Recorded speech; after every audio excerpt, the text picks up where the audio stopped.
All right, fam. Welcome back. It's officially episode 7 of the Going Out podcast. I got a very close friend of mine here, Ish. Welcome to the show. Just a few things about Ish, a close friend of mine. We actually met. We were working together.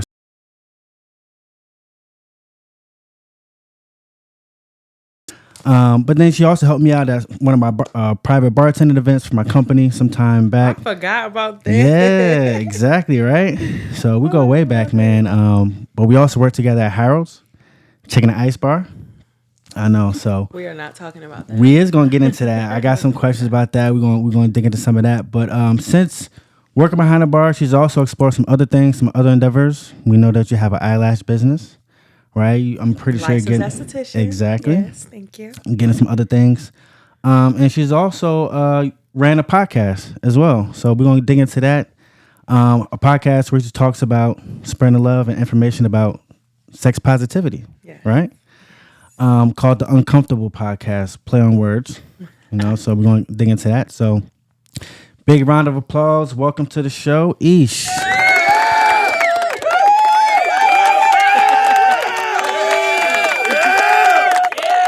That is so hilarious. Yeah. Like that, right? I do. So Ish, first start off just by telling the podcast a little bit about yourself. I know you did a lot of things in the past in the nightlife industry, but we've been talking a little bit about some of the things you're doing offline, and you kind of told me how you're switching things up and you're redefining yourself, right? So if you're introducing yourself to the podcast for the first time to the world, tell us, who is Ish today? How are you defining yourself? And what are some of the things that you're currently working on? So I just want everyone to know that my name is Aisha Kane. That's how I'm defining myself. I'm finally taking ownership of my real name. I used to hate being called my real name for a very long time, and I realized that I was actually traumatized by my whole name, and so I used to be embarrassed. Really? Yes, because nobody could ever pronounce it. So, I'm be honest. I was going to tell you to run that back again, the whole name. So say it for the podcast real slow. Aisha too. Aisha too. Yeah. That's beautiful. I like that. Aisha too. And if you see it written, you're going to be like, that doesn't say that. But yeah, I'm African. Both of my parents are from Africa, Mali to be specific. And Kane is my last name. So that's why I said the whole thing like that. But Aisha too. I on my Instagram, I put my whole name there too now. So I changed it up when I reactivated my Instagram. How would I introduce myself to the world? I would just say, I'm MuvaEsh, but I'm MuvaEsh 2.0. And the reason why I say that is because MuvaEsh was someone who, the way I got that nickname, a lot of people know me as MuvaEsh, MuvaEsh. The way that I got that name was because I'm like a caretaker in a way. And I don't mean that as like old people caretaker, although I can do that too, but in the sense of being that person that a lot of people can come to for wisdom, or people can talk to about anything that they're going through and don't have to worry about being judged for it, right? It's like a motherly sense. So mother, that's where that comes from, and then Ish, Aisha, that's where that comes from. So that's how they put together. But that name will always be a part of who I am, because I'm still that person. I'm still the person that all my friends can count on to show up no matter what's going on for them. And you know what? I think you're right, because we've known each other for a while, but I feel like we've had some deep conversations before. Yes. At the bar. You know what I'm saying? When I've might have had some relationship troubles, or I might have been dealing with a crazy somebody, you know what I'm saying? I feel like we've kind of rapped a few times, and you always notice you always had a little bit more to say. Something that was a little bit more substantive than a lot of other chicks out here that I might I might have known or whatever. So that was what's up. Big up to I you. don't like giving generic answers. What I mean by that is I don't if somebody's going through something, I'm not going to be the person to be like, man, fuck that person. It is what it is. I'm not that type of person. I'm the type of person that recognizes that everybody's a human being and everybody has feelings. And I'm also able to put that in perspective when it comes to me giving feedback on anything that anybody's going through. I can literally be like, don't feel embarrassed about the choices that you make, because at the end of the day, the choices that you make, they create who you will become. And so although everybody don't make the best of choices, me either, all of my choices have led me to where I am today, and I'm still grateful for that, whether they were good, bad, or indifferent. I got you. So since you mentioned that, like, you're redefining yourself and you're talking about some of these qualities now, like, are you using that now to sort of like exercise that in a way to like help people more, or I don't know, put that out like in terms of like content and stuff like that? Because I know you had your podcast before, but like, you know, talk about it a little bit.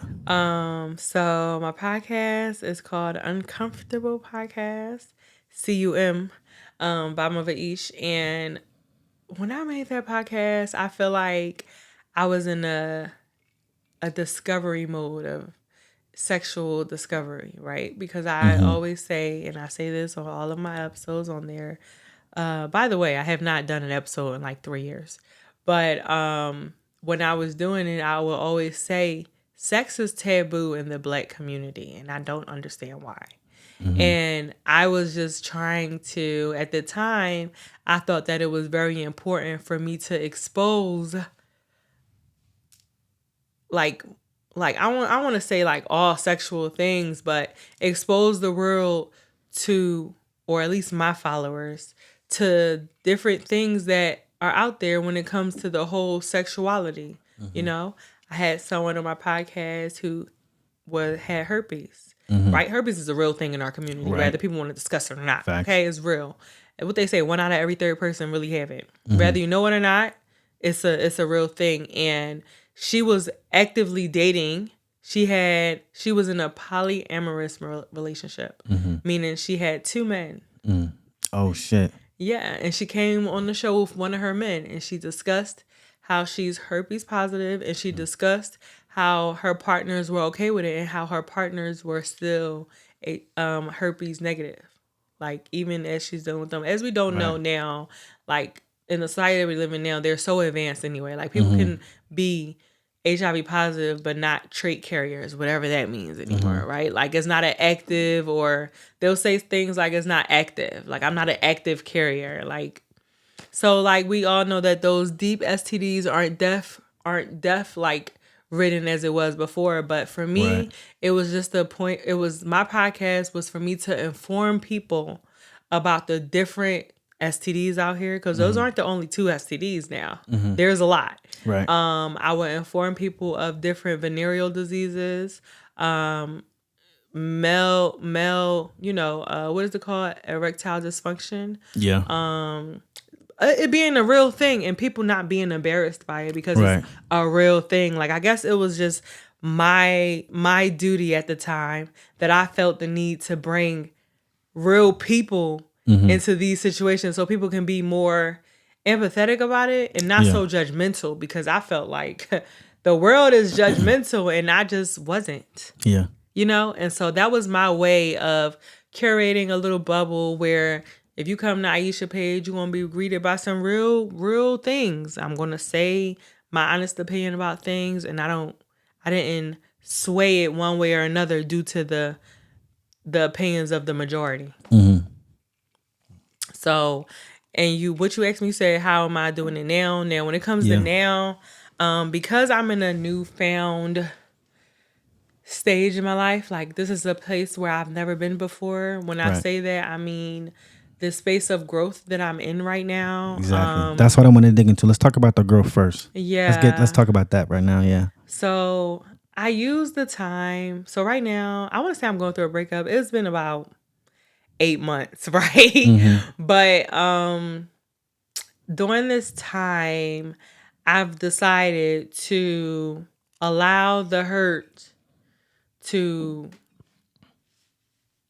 put some power into who I am. I felt like, you know, sometimes we're in a relationship, you start to get too invested into the relationship where you start to get off track on who you are. And that's just a bad relationship, not necessarily a good relationship, or shit, I don't know. Like, I don't know if it could be a good one too. And sometimes that just happens. Like, you be so consumed with your partner's life that you start to forget about your own. And so during this time, you know, I'm the type of person that I don't like to be alone. Right. right? I like to be in relationships. I like being up under a nigga. I like when niggas around me. Like, I don't like being alone. So this specific year, this is like the first time that I'm actually like alone. Like, when I say that, I mean I took how long months you been off. I'm gonna say like 4 or 5 months. You know, I feel like I literally have not. Meaning, I'm talking about. I had deactivated my Instagram for a little bit. I deleted all the dating websites. I was not on any dating websites.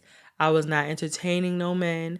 I was just trying to rediscover who I am and what it is that I like. Because when people talk to me, they were like, "So, what do you like to do?" And I'm just like, "Damn, I used to party so much. That's used to be my answer." Now, I don't like partying like that no more. You slow it down. Yeah, I slowed it down. Like, I don't really like partying like that no more. Yeah. Like, I'm just more into like rediscovering what I like to do. So you don't drink liquor like that no more. Yeah, I slowed down on the alcohol. Like, I've lost a lot of weight since slowing down on the alcohol. I feel like Charlotte promoted alcohol so much that I feel like anytime you go out, you gotta drink. Yeah. I stopped going out. So I wasn't really drinking like that. Where was you going out when you was outside, when you was lit? Where were some of your favorite spots? Shout out the spots you used to frequent. Shout out to fucking Stats. Like, Stats. I love Stats. Yeah, like, Stats is undefeated, I love Stats. Like, Stats is undefeated in the city. Literally have been undefeated since I've moved out here 4 years ago. Like, even during COVID, Stats was still lit. Like, Stats was always popping. I liked Stats. Cloud was one of the ones. Yeah, shout out to Cloud. Shout out, Cloud came on the scene like crazy. The way they was doing shit though, I just feel like it was crazy. Like, it was so much hype. You know what I'm saying? Like, they had like a lot of baddies working there. The shit was always packed out. I think the biggest thing was like they always had like a lot of acts there, like celebrities, yo. Yeah. They would pay niggas to come through there. The whole coffin thing. Yeah. Now, I know that's not the only place they do it, but I think that was the first time I heard about people doing shit like that, the coffin thing. Yeah. So, shout out to Cloud. Shout out to Cloud, yes. And then Imperial, of course. Ooh, Imperial. Hive. Yeah. I met one of the owners of Imperial. Yeah. Yeah, she said she wanted to come on the podcast, so hopefully, someday soon she will come on. That's what's up. Shout out to Fume too. I kind of like Fume now, a little better than before. But it turns into a little club, but it's still more chill, adult vibe. Like, I'm more in my adult season right now. Like, I'm more in my less partying and shaking ass and more being cute and sitting with class. I love that, yeah. Yeah, I like that. But yeah, like, I just feel like, it was just like a switch, honestly. Like, it was me and my girlfriend, we go out all the time, and we was just in the club one day, and I'm just in a section, and I'm just like, girl, this is not fun for me no more. Yeah. Like, I was just in the club one day, like, and I started to feel like this for a little minute. And then where was you at when you had that realization? You was at Stats? No, I was actually at Cloud. Okay. I was at Cloud, and I was in a section where niggas was popping bottles. Word. And I was not drinking. Word. I had 2 little glasses. Was that this year? Was that this year? I feel like it was. I feel like it was earlier this year. Early in the year. Yeah, I feel like it was earlier this year. Like, I didn't go nowhere all summer. So it definitely wasn't this summer at all. But I feel like it was definitely earlier this year. But I started to feel like this like a little after my birthday last year. Like, I spent my birthday in Cloud last year. Had a good time. It was fun. But, When's your birthday? December 14th. December, Sag? Yes, Sagittarius. Yeah, shout out to my Sages, Tell the podcast I owed you right now. Huh? Okay, so I'm turning 32 this year, so I'm 31. Hey. Right. And so, with me coming to Charlotte, I think I was 27, turning 28. I came during COVID year, and I feel like when I came out here, I got introduced to a whole new life. Like, I was an adult. Yeah. Like, I was in my own house. I didn't have curfew. Nobody could tell me what to do, when to get in the house, when to leave the house. I was drinking when I wanted to. I was a wild girl. Now, you came from Philly, right? Philly's where you're born and raised? Yes. Hey, West Philadelphia, born and raised. So, tell us about your upbringing in Philly. What was each like in Philly? What was it like going out? If you went out, did you like go to parties? Like, what was it like going for you, like as an adolescent coming of age?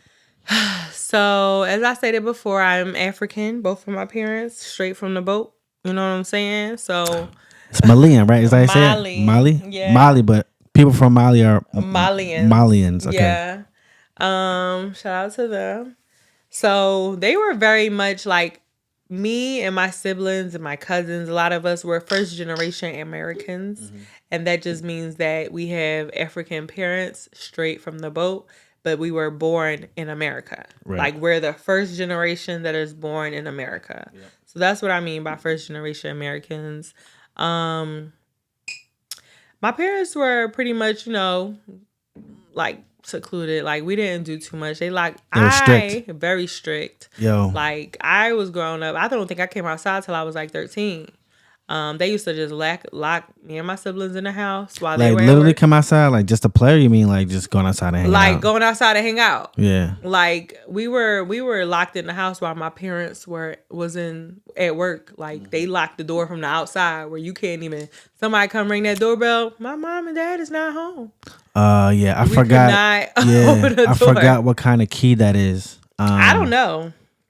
I think those are outlawed in like certain states now. You can't even have those in houses. But they did that to us for a long time, and then it was like, okay, a little bit, I still never went out for real. Like I was only allowed to my family's house. Like if I had a cousin, I would go to their house, but I could never stay the night. So I would just go for the day, or if I did stay the night, it'd be like, ask my mom for me. Yeah. Like I could never like directly ask. Let me see.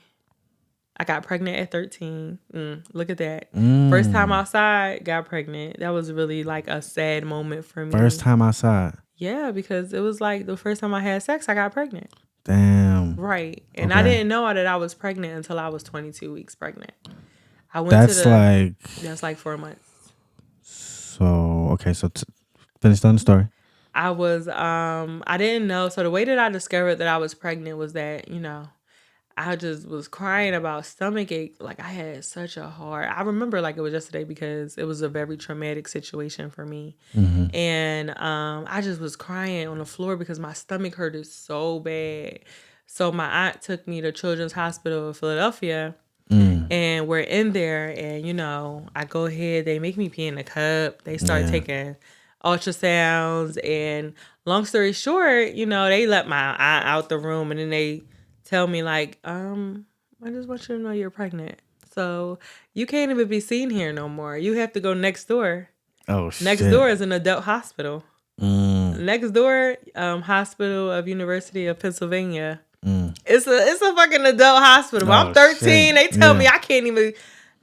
It's a bunch of pediatricians in here. You are now an adult in a way. You know what I mean? Mm-hmm. And so they told me I'm pregnant, and I'm just like, how I'm gonna tell my aunt? They kicked her out the room. They sent me next door. She still don't know what's going on. Like, she's like, what is going on? And I'm not saying too much. Then I eventually have to tell her, and she's like, yo, your mom is gonna kill you.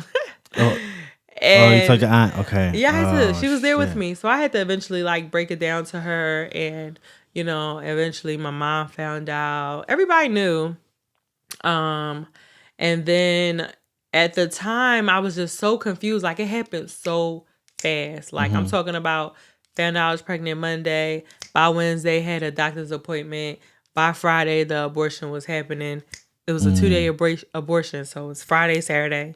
Yeah, in bed. Like, it was an abortion because it was so far along.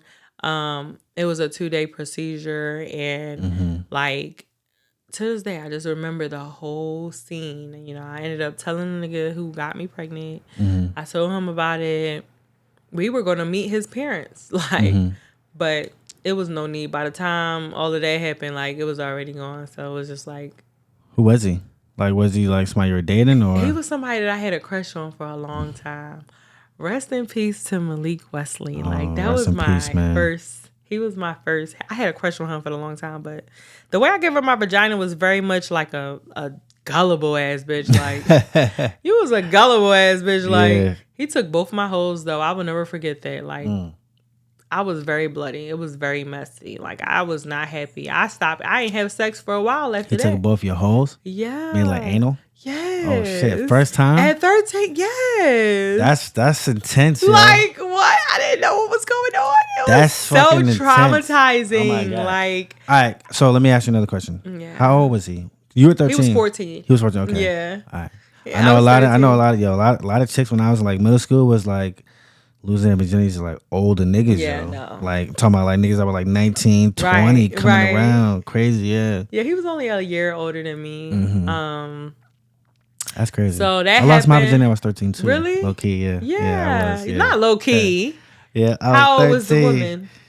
She was 14, but we was in the same grade. She just had like an early birthday. You remember her name?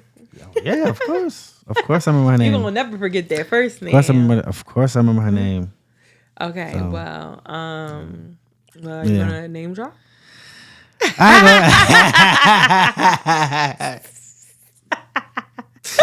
I ain't gonna name drop. I'm dead. I ain't gonna name drop. But I tell you what, I will send her this clip though. I will do that. She know who she is. She know who she is. Yeah, I ain't gonna front though. She might be trying to spin the block though. Not at this grown age. At this grown age. Hey, I'm him. I'm doing it. So shit. I'm not mad at it. Period. So all right. So let me ask you another question. I was at 13.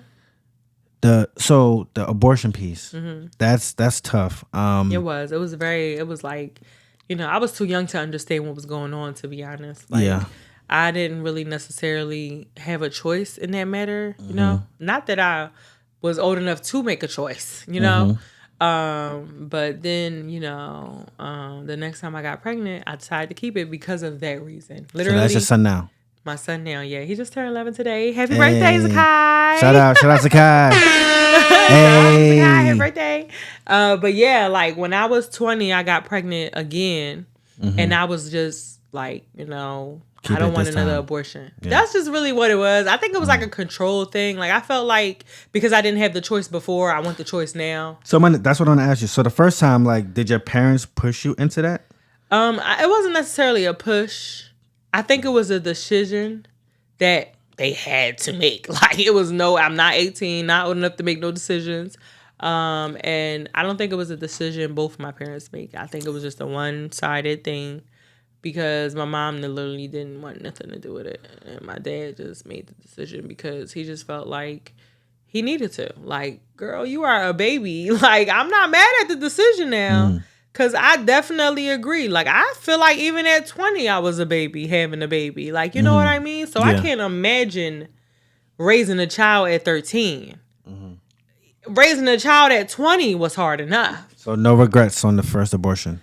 No, I don't regret anything. I don't regret anything. I think the only thing I regret now is the baby father that I chose for my second child. That's it. But no, I don't regret anything. Like, I love my son to death. As far as my dead child, or I don't know, what we gonna call him? We can't call him dead child because he wasn't a child, was he? Like, I mean, I don't know. As far as my baby angel. Yeah. I'm calling my baby angel. Yeah. My baby angel, because honestly, I got pregnant again after my son. Mm-hmm. So I think in total of my life, I got pregnant maybe 3 times. Mm-hmm. And you aborted the second one too? Yes. Yeah. Absolutely. At that time, that was a choice. Was it the same baby father? Or? No, it was somebody else. Okay. Damn. I would have had 3 baby dads. That's crazy. Hey. I mean, you would have had 3 blessings though too. Think about it that way. Yeah. I mean, 3 shots at the lottery.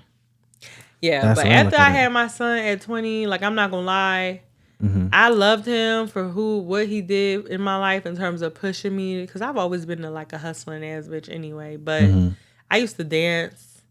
Like, I used to try to make ends meet in a real way because, it was my child and I was responsible. My parents were not really helping like that. Right. I literally had to do it. My baby dad wasn't really around like that. Like, so you started dancing after you had your kid? No, I started dancing before, probably like 4 months before. She was like 19, 20? Yeah, I was 19. I turned 20 in the club. In Philly? Yeah. Okay. It was a spot, I think it's called Studio 57 or Studio something. People know. Area, wherever that's at, y'all know where it's like basically they would, I was okay with it because it was like a strip club, but you didn't have to get naked. Like, you just had to basically wear like sexy bathing suits. That's so what it's like, it was more like exotic dancing. Yeah, it was like not exotic dancing. stripping. Not necessarily stripping, But no. have you ever stripped? No, I've never got butt ass naked nowhere. Like, you can't get butt ass naked here. I'm saying I've never done it.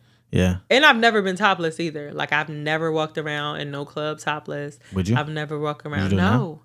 No. The thing about dancing, y'all, yeah. when they say that you really got to be built for that shit, you really got to be built for that shit. Like, in what sort of way? I mean, some people say you built for it. Not my body wise, right? Because I feel like when people say that about me, they're only looking at me and like, yo, you will look good naked.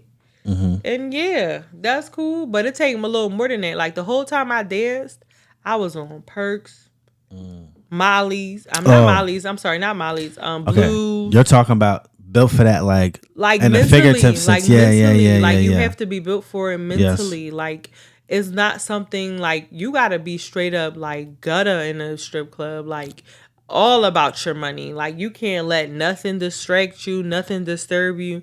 You gotta go in for one thing and only coming out for another. Like, it's just like a mentally, and then you gotta literally lose your self-respect. I don't care what nobody say. There's no way that you can maintain self-respect in a club. Yeah, like dancing like that. Like, you can't.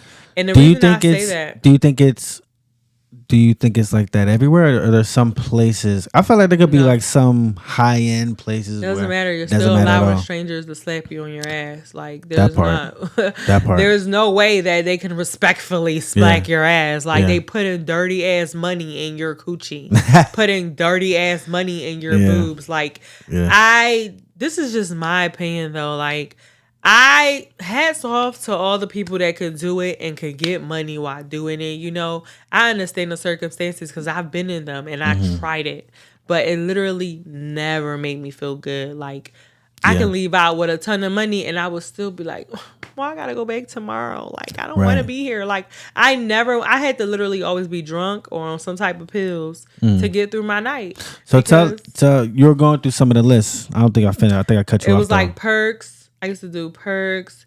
I used to do blues. What's that? Molly? Blues. Is that ecstasy? It's a downer. So it's like a blue pill that makes you feel like I don't want to, like, kind of like out of your mind. Kind of like you kind of like an outer body experience. Zany bars. I used to do that. Weed? But I used to smoke really heavy. Yes. Weed, of course. Alcohol, weed, of course. Alcohol, drinking. Of course. Like... Of course. It's just, these Coke. Are things, never did Coke. I'm lying. I did do Coke, but not in the club. That's a different story. That was actually fun. But, but like, when it comes to like the way that I had to mentally prepare to dance, even though I wasn't getting butt ass naked, that shit was like tough. And I did it for a while. Like, how long? So I used to dance. Okay, so my son was born. I stopped dancing for a little bit. So first a year, right? 1 year. And then my son was born. I got pregnant, didn't dance while I was pregnant, of course. And then had him. And then after I had him, I probably danced like maybe 2 more times, 3 months at a time type of thing. Because I had to like talk myself into it every time. So the money must it was like, good then. Huh? Okay, so before I had my son, I was dancing in Philly. After I had my son, I traveled to New York. From Philly? Just to dance? Just dance. Because I was like, not every day, it was every weekend. So you would like stay there for the weekend? Yeah, I would stay there for the weekend, yes. It was it was in Queens. It was in Queens, New York. Did you have somebody to stay with, or did you at first I was getting hotels, but then I met somebody and I started staying with him. But yeah. That could be a little dicey. But hey, save some money though. The strip clubs in New York is definitely a lot different than the strip clubs in Philadelphia. The money was a lot better in New York. Yeah. But again, it was just something that I didn't like to do. You didn't have to get naked in New York either? No, I didn't have to get butt ass naked. I mean, people did. Yeah. But you didn't have to. Like, it wasn't like you got to take off your... No, you didn't have to. It wasn't a given. But I don't know. I just never did. Honestly, I was bad enough. I was letting these strangers touch me, and so I just never liked it. Right. I just never liked it. Like, I just never was a fan. So, but by all means, like, if it ever got down to it, and I was like, oh, I need to dance. Like, I've thought about it, but I just really can't even convince myself to do it anymore. Like, I really just can't. And trust me, like, it's been times where I literally would be like, dancing can save me right now, but at the sacrifice of sacrifice of what? The little bit of piece of me that I have? Yeah. No, Your I'm sanity. okay. Yes, my sanity. Literally. That's a good word. Thank you. My sanity just ain't worth it no more. Like, I don't know. It So, wasn't it. New York and Philly, the only place you danced in? Yeah. I tried to dance in Charlotte before I moved out here, but Where? Candies. Candies, yeah. Candies. At the time, you can only be 30 and up. So this was before I turned 30. I came out here with a friend, and wait, you can only be 30 and up to dance there? Yeah. What? Yeah. When I went, they were saying it was an age limit to dance there. You gotta be at least 30. At least 30. Why? I don't know. I don't know why. It's either you had backwards. to be 30 or to 30 work or there under? or 30 and over. Like, what? It was either you had to be 30 and over to enter. Yeah, it was like... Now, I can see 30 and over to enter. I think it was an enter thing. Nah, but I also... I think it was was an enter thing. Yeah. I think when we came to work, we came out here, and I think that it was like a Friday, Saturday, Sunday, and the way that they are about out-of-towners is that you can't start on those days. Like, you got to start on like a Thursday or a Wednesday and work your way through the weekend type shit. So you just like coming down here to visit? Yeah. Oh, okay. Or I might have been out here already and I just had her visit. I don't really remember, to be honest, but I do know it was either 3-4 years ago where I tried to do it again, and I don't think it worked out. Yeah, it didn't work out for me. Like, I never got a chance to dance in Candies, which I'm really excited about because, yeah, fuck y'all. What was the most money you ever made in a single night? I always like to ask this. It's an interesting question. If I'm being honest, like, if I'm being completely honest about the most amount of money that I ever made, I feel like it had to be about $1,200. Like, and that's very low to me. Yeah, oh yeah. Right? And that's when I knew I was even bad at dancing. Bartending probably. That's when I knew I wasn't a good dancer, though, because I literally would talk to people, right? I would be in a club in New York and I would pick one guy to talk to all night. And that was really bad. Like, that was just bad. Like, I just wasn't a... Like, I just wasn't a person. Yeah, you gotta make a show. Even on stage, like, I don't know how to do any tricks, any stunts, none of that. I was never that person. Never tried no classes? No, I didn't care about it like that. That's the thing. Like, my lack in effort in dancing, just the way that I felt about it showed through my actions in such a way where I just felt like this is really pointless for me at this point. Like, dancing in New York was $100 a night. Like, $100. That you had to pay? Yes. Yeah. You had to pay $100. So you knew you had to make $100. Like, you knew you was making at least $100. Hopefully. But it was just like I would spend so much time talking to random niggas because I just wasn't a fan of niggas touching me. Dancing was not for me. It's not for me. Like, you know, I be wasting my time, their time, everybody's time. Right. Have you ever thought about doing OnlyFans? Yeah, I had OnlyFans. You did? Yeah. Talk about so that. that was a lot more my speed. I ain't gonna lie. So during COVID, I wasn't working, right? I wasn't working. So I'm like, let me do some OnlyFans. And why I liked OnlyFans was because nobody had to touch me. I love the fact that I was like literally untouchable. So like, this is down here in Charlotte? You're down in Charlotte when you're doing this? Yep. Okay. My first year in Charlotte, COVID hit. 2020. 2020, I created OnlyFans after I got diagnosed with COVID. So I had COVID for like a week. And then after that week, I decided to open OnlyFans. And, you know, at the time, I was a very touchy-feely person, meaning I was very much in tune with my body. I love playing with my pussy. I was sponsored by a toy company. Yeah. And so I was like, oh, you this is such a by great a toy company? Sponsored by a toy company because of my podcast. I remember. Mm-hmm. So they would send you like what dildos and vibrators and bunch of toys, bunch of toys for me to try out and give reviews on. Mm-hmm. And so I took advantage of that, and what I did was review those toys and play with them on my OnlyFans. Mm-hmm. So the only thing you've ever seen on my OnlyFans is me playing with my pussy. Mm-hmm. And I felt like that's it. I feel like you don't put your face in the camera. Yeah. Sometimes my face will be in the camera. I sometimes dance in the camera. Oh, okay. You wasn't getting like but I was never getting fucked on cam. No, like I never did that. No dick on camera or nothing like that. No, honestly, I never did. I never did that on OnlyFans. I did have videos of it though, because I used to record myself doing things, but no, I never put them on OnlyFans. I think I've only ever had playing with pussy videos, and I felt like that was good enough. Literally, I charged, I think $20 a subscription, either $20 or $15, one of the two. But I know over the 6 or 7 months that I had OnlyFans, I think I made like $1,500, $15,000. $15,000. Yeah, $15,000 over 6, 7 months. 6, 7 months. Yeah. It's pretty good. Yeah, it was great. It was great. I was like, y'all really paying me to watch me play with my pussy? Mm-hmm. Oh, I'm a squirter. That was the like. Oh. That was like kicker for it all, right? Okay. So you would squirt on camera. Yeah, squirt on camera. There we go. Hey. I think that's what it was. I think that's what people like the most. And so I would take advantage of that. Like, I would definitely be like, yeah, y'all not seeing my pussy. I think it was for sure $20. So you're not on Twitter nowhere? No, I don't think so. You better. I might be. But you might be. You know what I mean? Like, I feel like we should just be ending up on there. Like, I might be. I might have posted a few. Niggas could screen record that, right? Yeah. Yeah. And just keep it. Whatever's on the internet is there forever. And so at the time, yes, I felt like stripping. You can't have self-respect doing it. Mm-hmm. But for some reason, I felt like being on OnlyFans, you can. Yeah. I don't know. It just felt different. Like, it just felt different. You have a little bit more agency over it. Yeah, I think so. I felt like, you're a little less touchable. Like, yeah, you can look all you want. You can even imagine.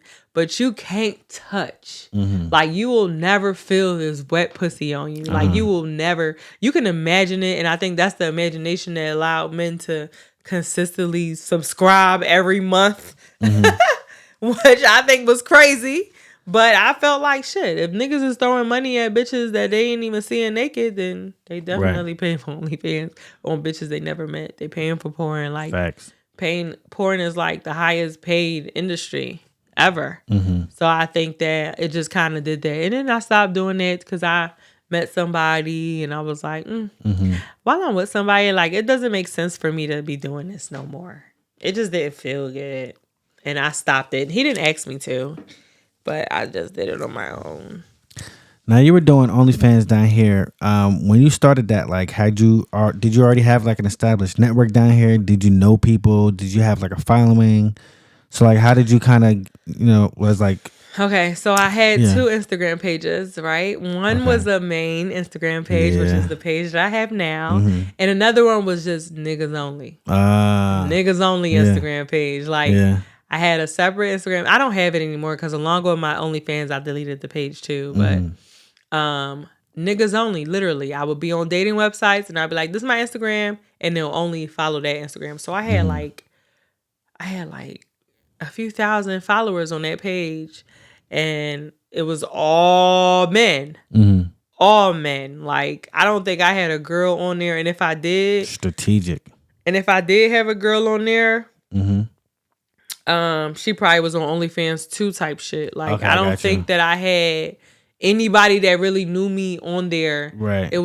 That was a girl on there. Like, it was literally a whole separate page. Like, and so on there, I would promote my OnlyFans videos. Mm-hmm. I would put like little clips where they click the link and follow it. Like, that's where I got all my money from, like, for sure. And you were using like what, Tinder? No, I never used Tinder. I used BLK. That was it. Just those 2? Honestly, okay. BLK, that's it. Because BLK got all the tricks on there. Not to say that's like that, but BLK had brung you a variety of anybody. Like, it was a bad bitch.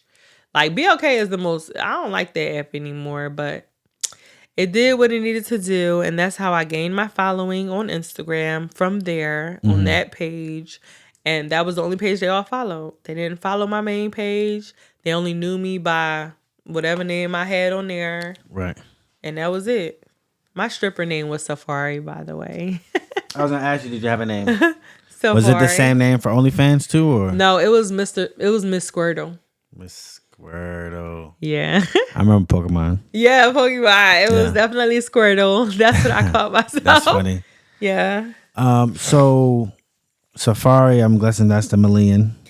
Yeah. I was like, I need something that's African. And that I was like, fits. Safari. Yeah. What's your relationship like with like the African community out here? Because I don't know, them niggas be rolling deep. They got like a lot of spots out here. I think Fume is like, it's an African restaurant, but some Africans own it, right? Mm-mm. They don't? Fume is owned by Stats. And he's not African at all. Okay. Well, that's news. But there's a couple spots that niggas own, like Safari and shit. Yeah. And El Capitan. El Capitan. Isn't Euphoria 6 the new spot? That's a new spot, right? I've never been there. I've heard of it. But like I don't know African who owns too, that. Right? Okay. If I'm being honest. My homie Vito. As far as me and the African community out here, they're cool, you know. Like I have a few African friends, like my friend Khadija and her sister Fatima. Those are really, like, I met this girl named Angel before. Ruth is my friend. Like, I have a few, maybe like 5 African friends out here. What country they from? So it's like Liberia, Senegalese, Congo.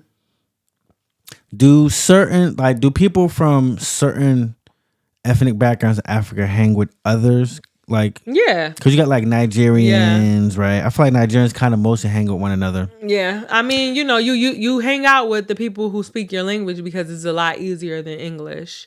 Right. I think that a lot of people who are out here, they were probably born over there anyway. And so it's just easier to communicate with the people who grew up like you, who speak like you, who look like you.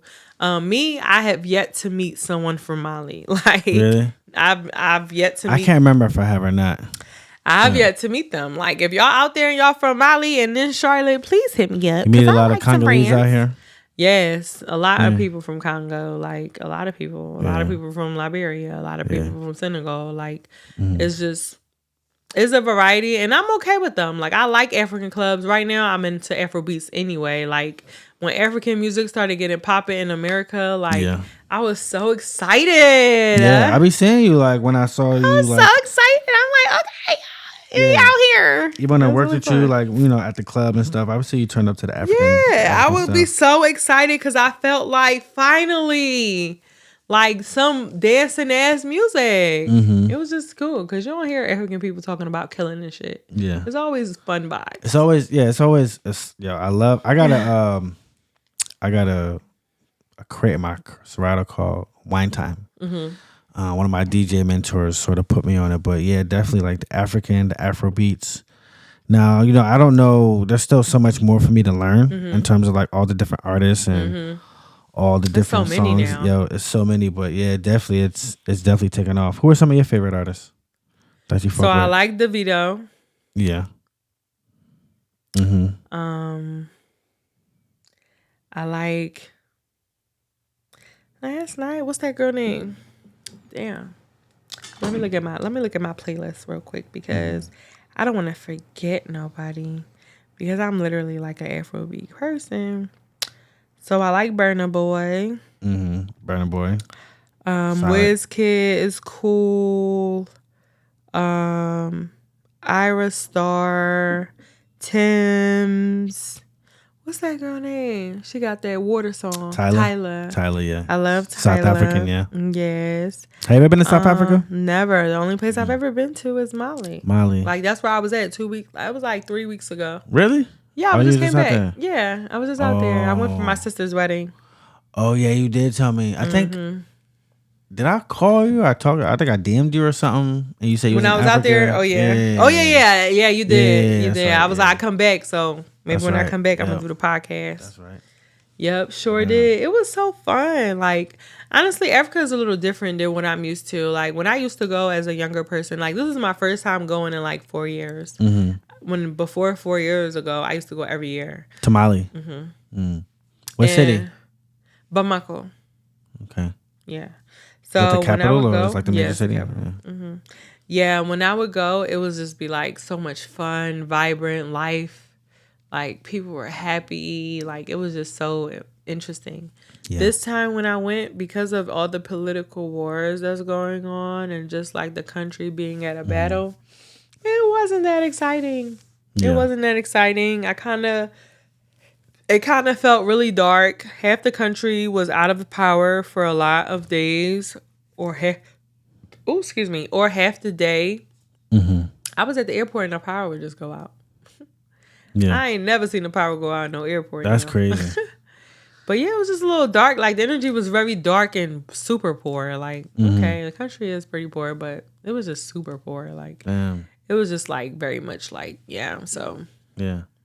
I mean, I've never been to Mali. I've never been to any sub-Saharan African country, but I have been to Morocco. Oh, yay, me too. Yeah, I went to school out there. Okay, period. Yeah. That's so interesting. What did you do? What did you go to school for? So, I studied business in school, undergrad. Yeah. So when I was out there, I took a few classes. I did like a whole semester. It was over the summertime though.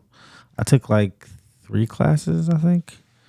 That is so what's up. Like, shout out to you for expanding that education in that way. Absolutely. Yeah. That takes a lot. What made you do that? So believe it or not, that was the second time I studied abroad. So I actually studied abroad 4 times in school. 3 times in undergrad and once during this master's. And shouts out to me for completing my master's. Yes, congratulations. Your boy just finished. I'm officially an MBA. I finished my master's, and my last class is on Saturday the 17th, August 17th. Today's the 21st. My online class is everything's due tonight, but I finished everything yesterday. Period. But yeah, so thank you. But I studied abroad 4 times actually. The first time I went to Europe. I went to a few countries out there. Paris, France, Belgium, several cities in Belgium, Bruges, Antwerp, Ghent. I don't know if you know about Antwerp, but Antwerp is like the diamond district of the world. Yeah. So if you think about New York and like where New York City is for like stocks and bonds and shit like that, Antwerp is that for diamonds. So, most of the diamonds that you see in the world, most of them come through that place. Okay. That's where they have like a diamond exchange. Did you pick up a language? I did not. No, believe it or not. I mean, I picked up some words in some of these places, but never like really picking up a language, and that's something I really do have to do. I would love to like go work somewhere in like Italy or something. So because I studied Italian. But Belgium, France. I went to Amsterdam. But How was that? That Amsterdam was amazing. I want to go there. All right, so let me talk about Amsterdam real quick for a little bit. So Amsterdam, I would love to go there. Amsterdam was interesting because that was not a sanctioned trip. So we kind of had free time. We had one night to kind of like do whatever we wanted. It's the only night we had out there. And people knew that like, we're going to go to Amsterdam, right? So what is crazy because I'm in a foreign country and I had to go there by myself. I had to go from Belgium to Amsterdam, which is in another country in the EU, by myself. And why? Because my friends had already went. And I was coming late. So I was meeting them there, right? Meeting up some people there. They had a hostel and all that. Real crazy, but like no, I think it's like Flemish is what they speak. And Belgium, Belgium speaks Flemish, and then Netherlands is Dutch. I don't speak either one of those, right? So somehow I was able to make it, find out with them. Luckily, I had a BlackBerry at the time on Verizon. Ooh, shout out to the BlackBerries. So this is in 2010, mind you. He was upscale. Right. So luckily, I was able to like have some contact out there, and I met with them. But yeah, smoked a lot of weed. Really? Yo. Did you pay for pussy? I did. Yeah. I'm gonna talk about that story because that is nutty too. Nutty. That is I know, right? That is nutty. That was the first time I ever did some shit like that, right? That's what they're known for. I had to ask. So I smoked so much weed, yo. I actually passed out. It's only happened to me, I think, once or twice. Before, yeah. But I smoked so much. Like, we was in this cafe, and I was with my homegirl. And we had, like, I had bought some weed, because I was used to rolling blunts. That's just, like, my thing. But, like, I think I was rolling them in Swishers or something, or whatever they had. And she had, like, pre-rolls. Yo, I kid you not. I think we might have smoked, like, 3 grams in, like, 45 minutes. Just, like, chain smoking. And we had brownies. Oh, my God. Yo. You added edibles? Yo. Oh, my God. I got up to walk to the bathroom to take a piss. Next thing I know, I'm waking up, and it's, like, people around me. Like, oh, my God, are you okay? They're, like, waking me up and shit. Apparently, I went in there and, like, passed out and, like... In the bathroom? Yo, fell. Just, like, literally fainted. I was so stoned. Yeah, hell yeah. I've been that way before. Crazy. But the paying for the pussy part, I did that. How much? let me explain, right? Okay. So I didn't even get the pussy. Let me tell you why. I'm a broke college student, mind you. I think I'm like 20 years old. Not even 20. I'm 19 because this is the spring of 2010. I'm a broke college student. I'm in my sophomore year. We're in Amsterdam or whatever. Of course, I had to come to the red light district and find out what it was about. And I found like this like thick, bad, like Cuban shorty, John, right? She was Cuban. Yeah, she was. Or you she think was she sexy. was Cuban? She told me she was. I don't know. She looked Cuban. She told me she was. Yeah. She was like brown skin though, but she was definitely like Spanish, had like fine hair, whatever. Yeah. So I think I paid 60 euros, right? This is in 2010. I think that might have been like worth like maybe almost $100 American at the time. I don't know. Yeah, at the time, because the euro was stronger than the dollar at the time. It still is. Yeah, it's closer. But I didn't have that much money, but it was supposed to be like I was supposed to get some head first, and then smash. Y'all talked about it. I mean, you come in and you negotiate. I don't know. You come in and negotiate. You know, what's the prices? What are you getting for? It's just like any of the transaction, right? Right. So 60 euros. I didn't even have the 60 euros, mind you. I had to borrow 20 euros from my friend that was with me because I'm a broke college student. So he lends me 20 euros, or it might have been 40. I don't know. He might have gave me most of it. But anyway. So I'm getting my pussy you can't afford. I know, right? So hey, I'm 19. Cut me some slack, right? You got it. So I'm getting my dick sucked, obviously with the condom on. But this girl was a pro. And you know the deal is, once you nut, that's it. She knew what the fuck she was doing. Really? Yo, she knew what she was doing. She knew I was fucking young and I was green behind the ears. She saw me with my little fucking peach fuzz on my face. Oh, she said, I'm about to get this nigga. She was like, yeah, 60. I'm gonna suck you and fuck you. I'm like, yo, she was thick. My fat ass. Fine, right? She sucked my dick and I nutted in like... With a condom on? With a condom on. Wow. In like maybe 3-4 minutes. I ain't never sucked dick with a condom on. Well, when you do that, you use a condom for everything, right?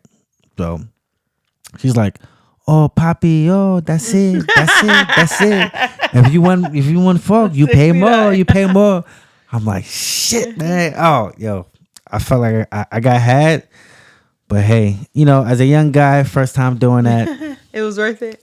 Yeah, it was worth it. It was an experience, yeah. I came outside.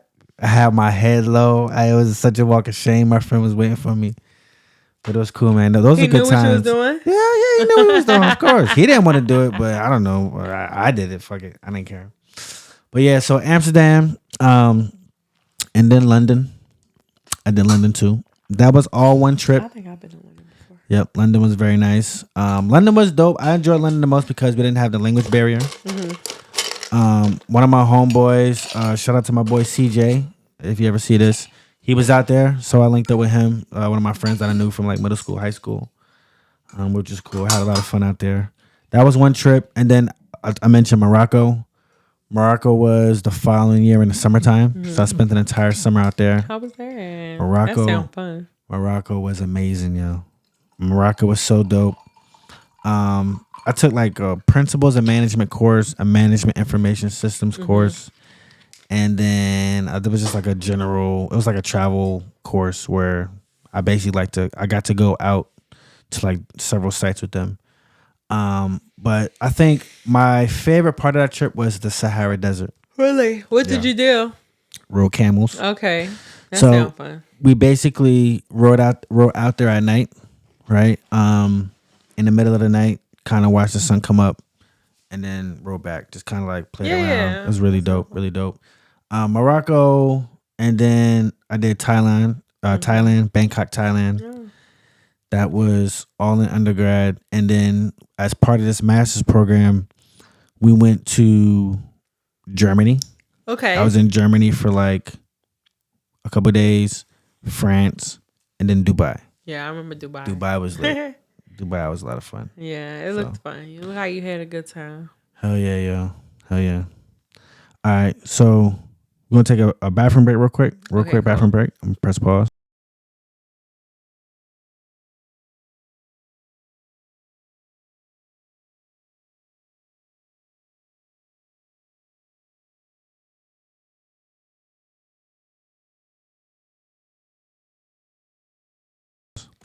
All right, ladies and gentlemen, we're back.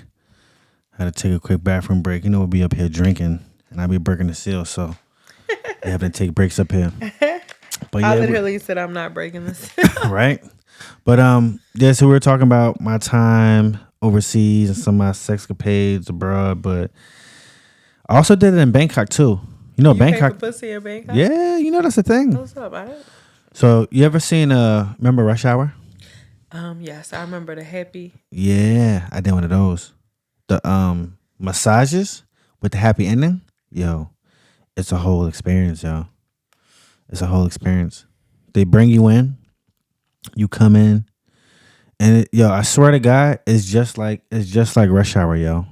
There's like a little madam. She got like her hair kind of, it's usually like rolled up in like curls, whatever, pins, whatever. She got like a fucking robe. All these girls come out. They got like little numbers on them, and they all sit down and you pick one. On their titties? You know, I mean, on their clothes, but yeah, usually like on their chest. Really? Mm-hmm. It was really like dress. on Rush Hour. Like how they was just a bunch of them, and it was like, I want number 12. They all come out. They line 2. up. They all come up. They line up. They all look alike? Nah, I had a mixed one. She was like Thai and like Spanish or something. She was cute as fuck. She had like a little Asian face. Cute. She had a bubble butt. Short, petite, bubble butt. But yeah, you come in and basically they wash you, they bathe you in like a tub, it's like a fucking bubble bath, and they give you a massage. They give you like a fucking full body massage where they do some shit where they like skate their whole fucking body on you with like the water and shit. Mm-hmm. It's amazing. But then and then you fuck after that, just like that. Oh, that's how you got some pussy. Out there. Uh-huh. Yeah. No, I did meet somebody in a club. Okay. And I got some pussy the regular way. The regular way. Yeah, I did do it the regular way too. Paying. Exactly. And it's crazy because that girl that I met out there at the club, it's called Club Mix. Mm-hmm. It was in the bottom of this hotel. I forgot what hotel it was in. But she was from Bangladesh. And it's crazy when you go overseas, yo, and especially at a place like Bangkok, like a big international city like that, you meet people from everywhere. Mm-hmm. I think my homie smashed some chick that was from Australia. Really? Some white chick, yeah, that was just there. But this girl was Bengali, and she was living there at the time. Crazy thing is, yo, she has like a family member out here. Really? In Charlotte? In Harrisburg. Oh, Harrisburg. Yeah, that's like right there. Oh, so y'all still staying in touch? Nah, I mean, she came out here like a couple times. I met up with her one time years ago, though. This is years ago. This is like maybe 5 years ago. Last time I seen her. Mm-hmm. That was a long time ago. But yeah, crazy times, man. That was Bangkok. That's how I paid for sex in 2 places, in Amsterdam and in Bangkok. So now the podcast knows about it. I love that life for you. Congratulations. Yep. You never paid for no dick before? Nah, I'm kidding. Of course, hell no. But you'd be surprised though. Never. You'd be surprised. Never. You'd be surprised, yo. Never paid for dick. Sorry. You'd be surprised. I'm not surprised. I mean, I know they got sugar daddy. I know they got, just like they got sugar daddy pages, they got sugar mama pages. I'm sure. So have you ever had a sugar daddy? Yeah. Yeah. I actually have. Yeah. Have you ever just straight up let a nigga fuck for money? Yeah. Yeah. How much? The most I ever got was like, I want to say like $2,000. 2 bands to smash? This was like good. Before. Pretty good. This was kind of like a long time ago. Yeah? Like, hell before the This was like around the whole stripper age, like that whole time frame. That makes sense. This is around a time where like money was over morals for me at the time. Like it was just I hated it. I just hated it. I hated it. Like I just hated it. I didn't like me for a long time. Like if I'm being honest, I didn't like me for a long time. Like it took me a very long time to get to where I am today, where I love me now. Like I love me a lot, and I probably would never sell pussy again. Word. Thank God for that, yo. Yeah, hell yeah. Like, I feel like it comes a time where you literally have to pitch yourself over everything and just trust and believe in God to really come through for you. And that's just the truth, because that's what has happened for me. And it was just like, I can't keep degrading myself for fucking money, bro. Like that's just, at some point in time, you just got to be like, girl, like you got to love yourself. And that's just the bottom line of it all. Not to say that dancers, if you are a dancer, don't take it as if I feel like you don't love yourself, okay? This is just all about how I felt while I was doing it. Right. That's it. I don't, however you feel, that's your business. How I felt is my business. What if a nigga come through with that jackpot bag, though? I'm talking about like a Saudi prince is like, yo, I'm going to give you $150,000. To do what?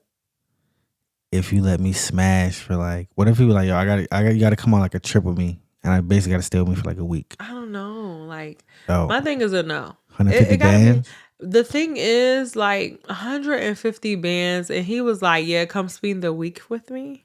That's a vacation. That's what he said. One. Come spend the week with me, and I don't know him or nothing. Like, you obviously don't have to fuck. Yeah. Yo, these niggas out there. I'm not gonna lie. I'm a little scared nowadays. Like, I ain't gonna lie. Like, it's just a little scary. You know what I mean? Go do somebody else. Like, there's a lot of bitches out here that'll take it. I'm gonna go them. Like, it'll be a fast answer too, because for me, it's like, I'm just telling you, like, I'm just at the stage in my life where I don't want to. Like, I'm tired. Like, you know what I mean? Like, I'm just tired of trading it, because at the end of the day, I'm not going to feel good. Like, I'm just not going to feel good. And I just feel like at the end of the day, like, that's what's important to me right now. What's important to me is how I feel about every circumstance that I put myself in. That's what's important to me right now. Like, the feeling of it all. Yeah. Like, and that's just because I have to live with that. Facts. That's just it. That's just all. Peace of mind. I do that. I'm not going to have no peace of mind. I have to re-heal all over again because I done sold my soul for some money again. Like, I did that already. I don't want to recover again. So this new leaf that you're turning over, when was, what was the moment that really kind of put you there? Like, all right, it's time for me to change. Like, what was it? It was my breakup. I told you, it was my breakup. I felt like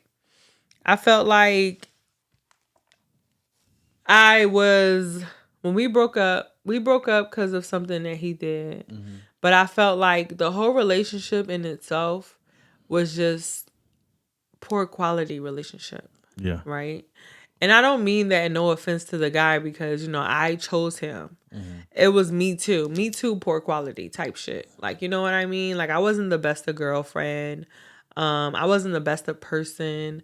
It was all about self-realization and realizing that you literally get what you put in. And that's with everything. And I just reflected. Like, I think I was just so hurt to a point where I felt like, what can I do to change my situation going forward? Because I felt like a lot of the situations that I put myself in, I did it to myself. Like, I chose this person even before him. I chose this person. And it's like, at the end of the day, I'm not even happy with my choice. Right. Like, and and for me, it's just like, this year with me being 31, like, I'm just feeling like, girl, you are too old to be going through the same cycles you went through when you was 26 or 25 or 24. Like, if I can literally sit here and talk about things that I'm going through now and they correlate to when I was 26, that's very sad for me. Like, I should not be having at this age having the same situations happen to me, because that means you didn't learn from the lesson that happened before. And so it's just a space for me where I'm like, what do I got to do different? Because not only do I want to have a different love life, but I also want to have a different life in general. Like, just the way I feel about myself, just the way I'm growing about myself. Like, I'm trying to boss up on some real shit. Not even like on just like financially. Like, I want to boss up mentally. Like, I want to boss up spiritually. Like, I want to boss up on every level that matters. Because I do feel like at the end of the day, that's the foundation that starts off how you get somewhere, anywhere.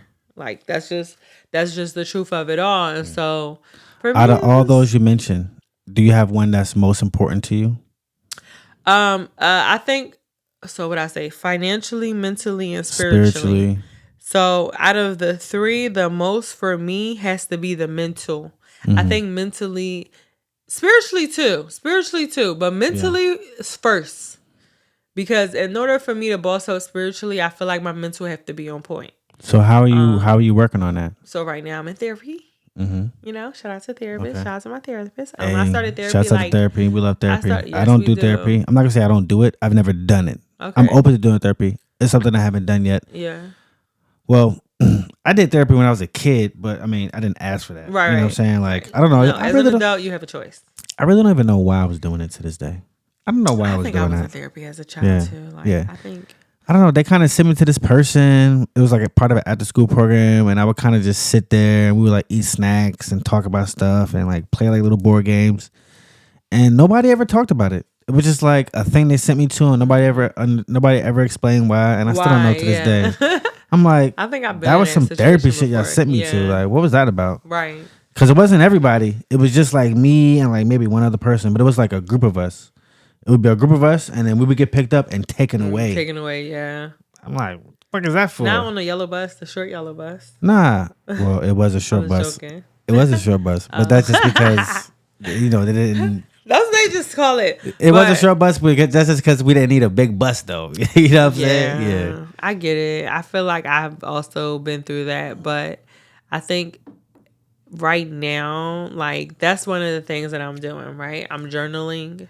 I'm watching YouTube videos that promote, you know, just relearning yourself all over. I'm learning successful videos. I'm watching people talk about things you can do to become successful. Different podcasters. YouTube is a gold mine. Reading. Yes. And also reading. Yes. So I'm spending more time. Get an applause for that. I'm spending more time reading because I learned that I don't know as many words as I want to learn.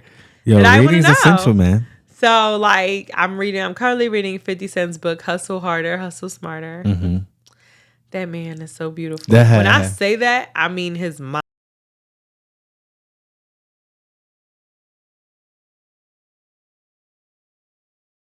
Thought in that book, just the way he broke down his life in that book, just the way he articulated so many words. Like, literally, I'm looking at words that I don't even know because he's saying words that I don't know.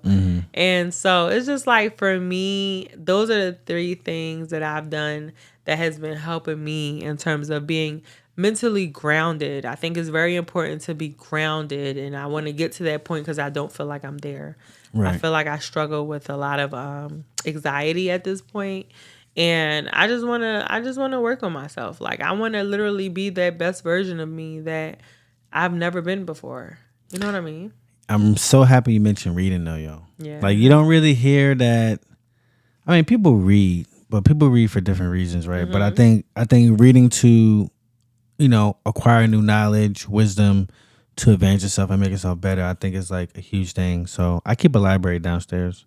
One of my rooms in this house is a library. So, so you go in there? And you sometimes, read in there? Sometimes. I mean, well, sometimes. However, I really just keep books in there. You know what I'm saying? But I do go in there sometimes. Not as school is over. I think I will spend more time in there. But I spend a lot of time in my office. So, you know, I'll be in my office reading textbooks and actually doing homework. So I'm like actually at a desk. And there is just kind of like a coffee table and a chair. But I do go in there and read sometimes. But yeah, I got a lot of books on my coffee table too. A lot of books on my coffee table. Books too. Yep, I love reading. Kindle.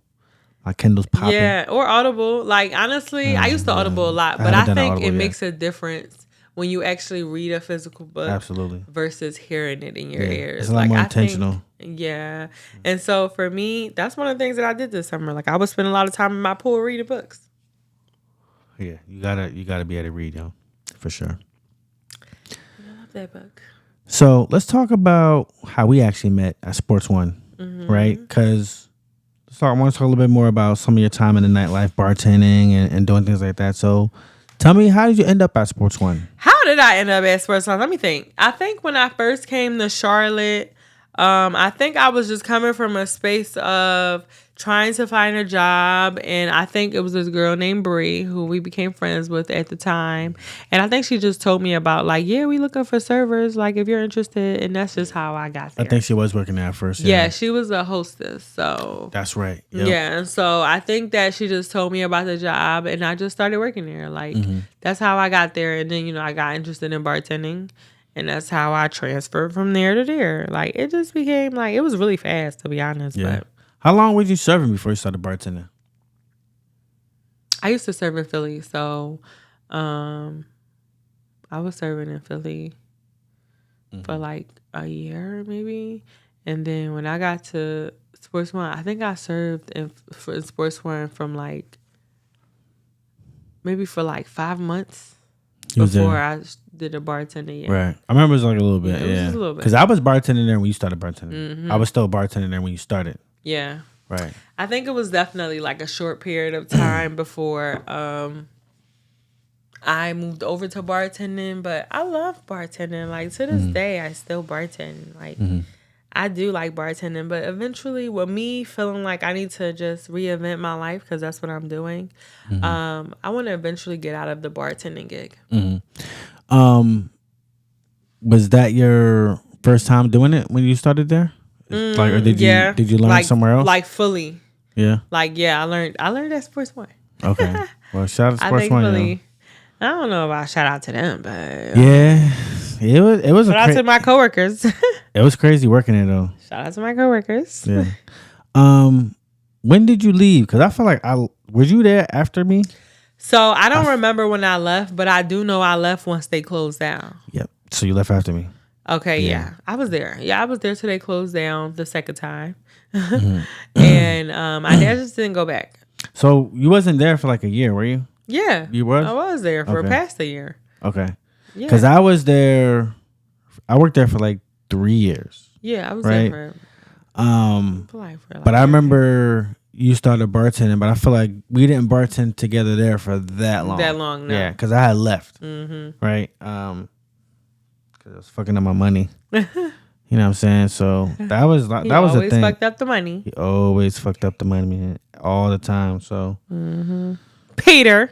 Yeah. Thomas. But I mean, name dropping. Was I mean, how'd you like it there otherwise though? I feel like I loved it there. Yeah. I loved it there too. I felt like we had a good family dynamic. We did. I felt like everybody there pretty much got along. Real, yeah, like I felt like Not it was everybody. great. Like everybody ain't get along though. I don't know anybody. Like if anybody was beefing, I ain't know nothing about it. You ain't never had no beef with nobody in there? No. Oh. No, I didn't. Okay. I got along with pretty much everybody. I always get along with pretty much everybody. There's only one person that I really didn't get along with. I mean, I'm not going to name no names, but it was a person that worked there. She was a bartender? Nope. It was a girl? It was a dude. It was a guy. He was a chef? Maybe. Yeah, I don't know why. Start with L? Nah. But I really don't know why. I feel like niggas just hating on me, yo. Low key. They probably was. I feel like they was. But because it was on like me, him, and Chris that worked there. It was on like a few dudes that was there. You know what I'm saying?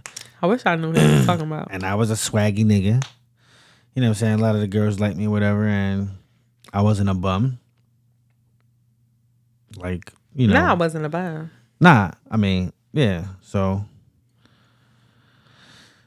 you know, like that person might be or might have been, but you know, it is what it is. But yeah, I feel like it was a lot of animosity there. But yeah, it was a crazy situation with the money though. But I had ended up leaving because, you know, they had owed me like so much money. It was like more than one shift worth of tips. You definitely should have called the labor law people in for sure. Yeah. Bruh, for sure. Exactly. So you could offer some insight with that since you know you kind of. I don't even want to talk about that because it's an ongoing case. So until it's over, nope. They gonna see me when they see me. Right. So, how'd you do with the regulars at Sports One? I love the regulars at Sports One. Like, what do you mean? How did I deal with them? I felt like Sports One. The thing about it was like they had a good clientele that went there. Like a lot of niggas, they still do. To be honest, like a lot of niggas in there, but like you're like good people. It had a lot of good people in there. A lot of niggas that did have a lot of money, made money.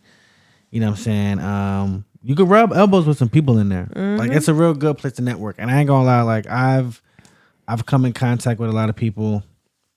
A lot of people know me for the things I do from there, especially on the bartending tip. Cause that's when I was working there is when I really got into like my mixology bag, real heavy. You know what I'm saying? And people would come there just to like get drinks. I had like a little run there where people like kind of would come there just to, like get my drinks or whatever. I didn't know that. Huh? I didn't know that. Yeah. You seen the bar downstairs, right? You remember when you been you remember you remember. Yeah, but I used to have parties and shit here before, but I never like I don't think you ever came around when I was like really like having I think you had a party when I was here. Right, but I used to have like parties where it was about me making drinks though. It wasn't even I wouldn't even call it a party. I would just have like people over. Yeah. So when I started my bartending company, I was trying to figure out a way to promote myself. And I think I've told this story on the podcast before. But I came up with this challenge where every single day I was going to make a different cocktail, right? And, you know, I would like make it, take photos of it, post about it, whatever, on Instagram. And I would like post the ingredients. I would kind of post the name, take pictures of the drink, and just a little bit of history because a lot of these drinks, they have like a story behind it. You know what I'm saying? Like a real interesting story because I would do research and stuff.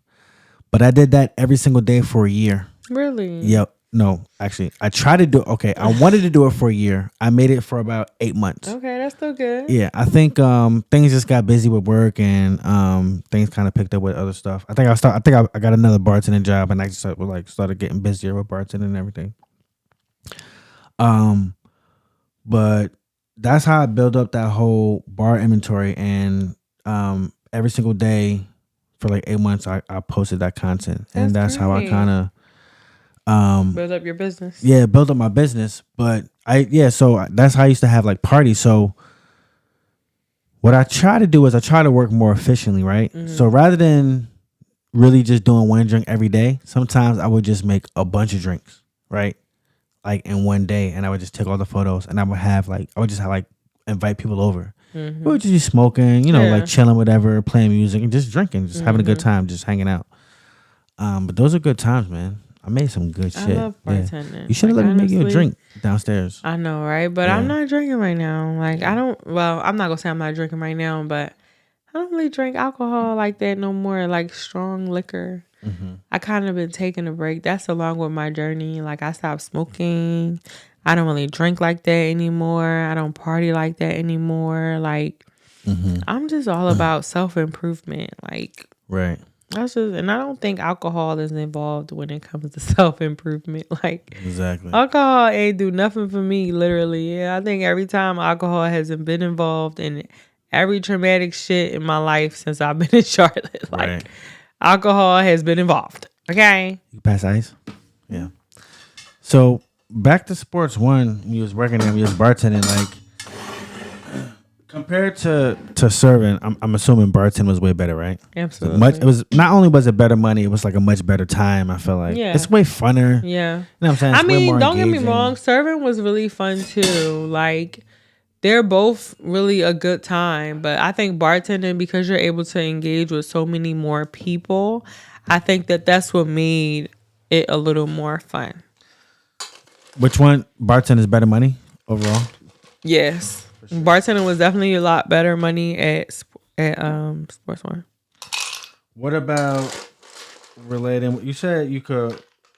It was easier for you to like relate way more people, but I feel like if you know there's like niggas that come around with money, right? Let's just, not saying that was your goal, but let's just say that's your objective, right? That was my objective. Okay, so that's your objective. You wanna get the niggas with the money. You know, not only do you want to serve them, you might want to, like get the number, relate with them afterwards, right? So that was that easier when you were serving though? Because I feel like you're a lot closer to them. You kind of had them isolated as opposed to the bar.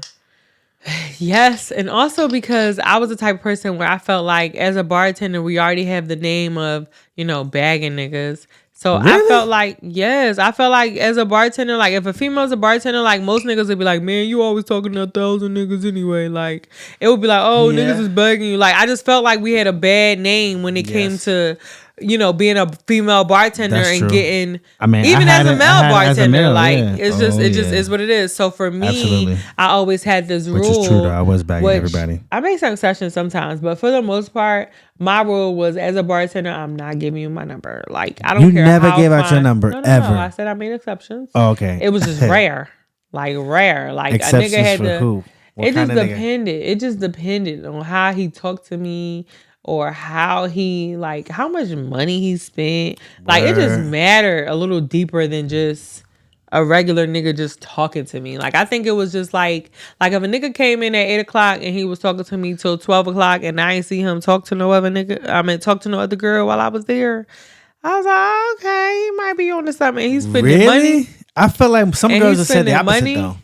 No, I like niggas that paid only attention to me type shit. Like if you a nigga and you say at my board and you trying to talk to me and I maybe don't give you the right away answer that you want and you decide that you want to talk to another bitch that come in, I'm not talking to you again. Right. Like it's over for me. Like you should go with her. What if chicks push up on him though? I feel like how he deal with it. I feel like it's always about how somebody deal with it. Every chick wants a nigga that other bitches want though. I feel like I'm not saying the ugly nigga. Like yes, again is how he deal with it. So if so if a girl push up on him and he like, nah, I'm good, like on some respectful shit. I like a respectful man. So if he just like that on some respectful shit, then yes, like I'm definitely turned on. And I'm like, oh, I'm going to give you my number when you close your tab. Now I'm looking at how much he tipped me. And I'm like, okay, go ahead and put the number down. Yeah. But it wasn't often though. Like it wasn't often because I didn't like that. Like I was always telling niggas, I would even tell niggas sometimes like off the clock. Holla at me off the clock. Right.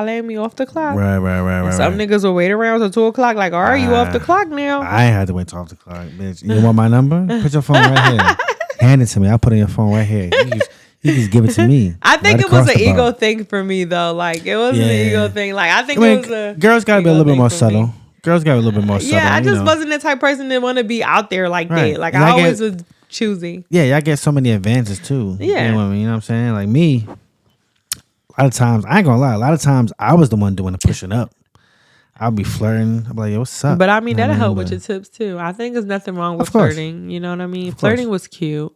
I think I kept my flirting very friendly. I don't think I've ever like straight up like noticeably flirt with a nigga, but I think that most of the flirting that I've ever done was just pretty much friendly. Like it's borderline. I think as someone who has to make money off of how you make somebody feel, I feel like it's important to flirt a little bit. Right. That's how you gonna make your money. Right. Okay. So definitely you probably slept with some customers that have been in there before? Hell no. I don't think I slept with nobody. No, I don't think I've ever slept with nobody. Yeah, I've dated and went on dates for sure. But I don't think I've ever, like, when it comes to sleeping with men, yeah, I ain't gonna lie, y'all. Like, as I've grown older, like, the urge of sleeping with men, first of all, my sex drive is not that high anymore. Like, yeah, it's just changed. Like, for what? It would be like, for what? And then I'm just so scared of STDs nowadays that I just be, for what? Like, for what? No, I can't say that I slept with anybody I ever got the number from Source One. If I ever slept with you and got your number from Source One, please speak up now or forever hold your peace, because there's just not one. I don't think there's one. What about coworkers? No. No? No. Absolutely. I mean, it wasn't that many at Sports One though. Dating coworkers, like, I don't even want you to like me. Right. Like, don't like me. Please don't like me. Word. Because I'm not going to like you like that. Like, you might be cute. Like, you cute and you fun to talk to, but that's it. Like, I'm not taking it outside of work. I've had a situation when I was a server back in Philly and I got physically assaulted by a bartender that was interested in me. And I chose not to talk to him. And he beat my ass because I chose not to talk to him. That's crazy. Hope he went to jail. No, he didn't go to jail. But he ended up getting sued. He owed me like $180,000. Where that money I won at? my case.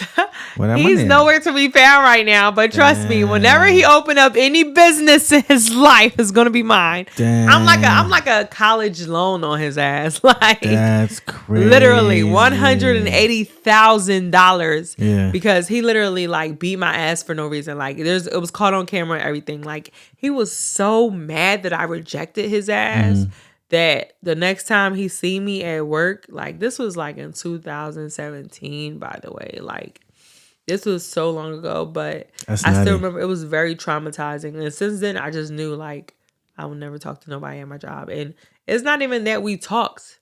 We were cool and friendly. And then one time he asked me to go out and I told him, no, I'm not interested because he wasn't that cute to me. Right. And like, I went to work one day and, you know, I was training somebody this day and he decided that it was a good idea to sneak me from behind. Like, literally, he's walking into the ice room in the back and all you see in the video is him, like, taking, and mind you, he was a big nigga, like a bodybuilding ass nigga. Like, so all you see in this video is him literally using his hand and just knocks me to my ground. I mean, and not only did he sneak this shit, even if he did that to a man, that would be some bitch shit. He literally, like, I had a concussion that night. I got rushed to the hospital. I was bleeding. I was so disturbed. Like, I ended up suing the place I was working at too because he was harassing me prior to that. Like, he was harassing me. After when I told him no, I became his enemy. Like, he started harassing me at work. And I would tell the managers, like, hey, like, this man is creating a hostile work environment for me. And they just didn't believe me because he was there way longer. So you need to sue the company. Oh, I did. Oh, I did. I sued them. I sued what's it called? Workers' comp, because I was out for a little bit. Like, I sued all of them. Money. You need to get that money and change your life, girl. Yeah, but I need the money from him at this point. Like, he's who I'm waiting for the money for. Okay, everybody else got sued. They gave me my money that I needed. The big money is with him now. Like, if he dies, Social Security is coming to me. Like, that's crazy type shit. Like, yeah. Wow. And that case just ended, I believe, last year. That's wild. And this is 2023. Yeah. And this happened in 2017. Like, I was like, I had a swollen face. Like, I had like, my face was, and to this day, I feel like my face look a little different. And that's probably why I won most of the cases that I had, because it's about how you feel about yourself. Yeah. And you just felt like, you know, you don't look like yourself. Like, something about your face is off. And it's just, they believe me. They believe me with that. That's wild. All right, so safe to say, no hooking up with coworkers. That's dead ever since that. It's been dead, and not even that. Sometimes I be scared to tell niggas no. Like, you know what I mean? Like, I'm a little traumatized by what happened. Although I speak up a lot more and a lot quicker now, but I feel like that's a little scary. Like, you see people getting beat up for rejection, and there's a lot of niggas like, working at Harold's. Like, you really feel that way? There was a lot of niggas working at Harold's though. I know a couple of niggas done pushed up on you. Yeah. There's a lot of gay niggas at Harold's. What are you talking about? The niggas, a lot of the bartenders was, and a lot of niggas in front of house, but like security and back of house niggas. Oh yeah. You Security, they kept their distance. I don't think nobody really pushed up on me as far as security. Back of the house niggas, like, they also kept it very friendly and cute. Like, I don't think anybody ever tried me at Harold's. Like, I think everybody pretty much kept it cute. Right. Which I like. Okay. Keep it cute. I feel you. By the way, you got some nice ass teeth. Thank you. Did you get those done or? Yeah, I got my teeth done. Where? I think it was like 3 years ago. 3 years ago? Yeah. Where'd you go? I went to DR. DR? Yeah. So, I don't know anything about getting my teeth done, anything like that. Like, are those like veneers or? Yeah, these are Roslyn veneers. No, they aren't porcelain veneers. So, what's the difference? So, from what I understand, rosin veneers, the one veneers that I got, these are just like composites over your teeth. So they don't shave down your teeth or anything like that. They literally just outline your teeth in a way. And the material that's used is not as substantial in terms of how long it's going to last as porcelain veneers. So you have to like get those redone over time? Yeah, I would have to get these. I would have to get them redone. I would have to get them like reshaped. I would have to get them re-whitened. Like, whereas the porcelain veneers are like permanently white. Like they're just like straight up white. They're more expensive. It's way more permanent. They're just way better and they last way longer. Yeah. Like, it's just more expensive, to be honest. But I mean, I like my teeth because they don't look fake, and honestly, they kind of just outline, like, this is like how the shape of my teeth was. Yeah. And then they just made them all even type shit. Like, they made them all even, top and bottom. And then I paid $35, maybe $38 altogether. 100? Yeah.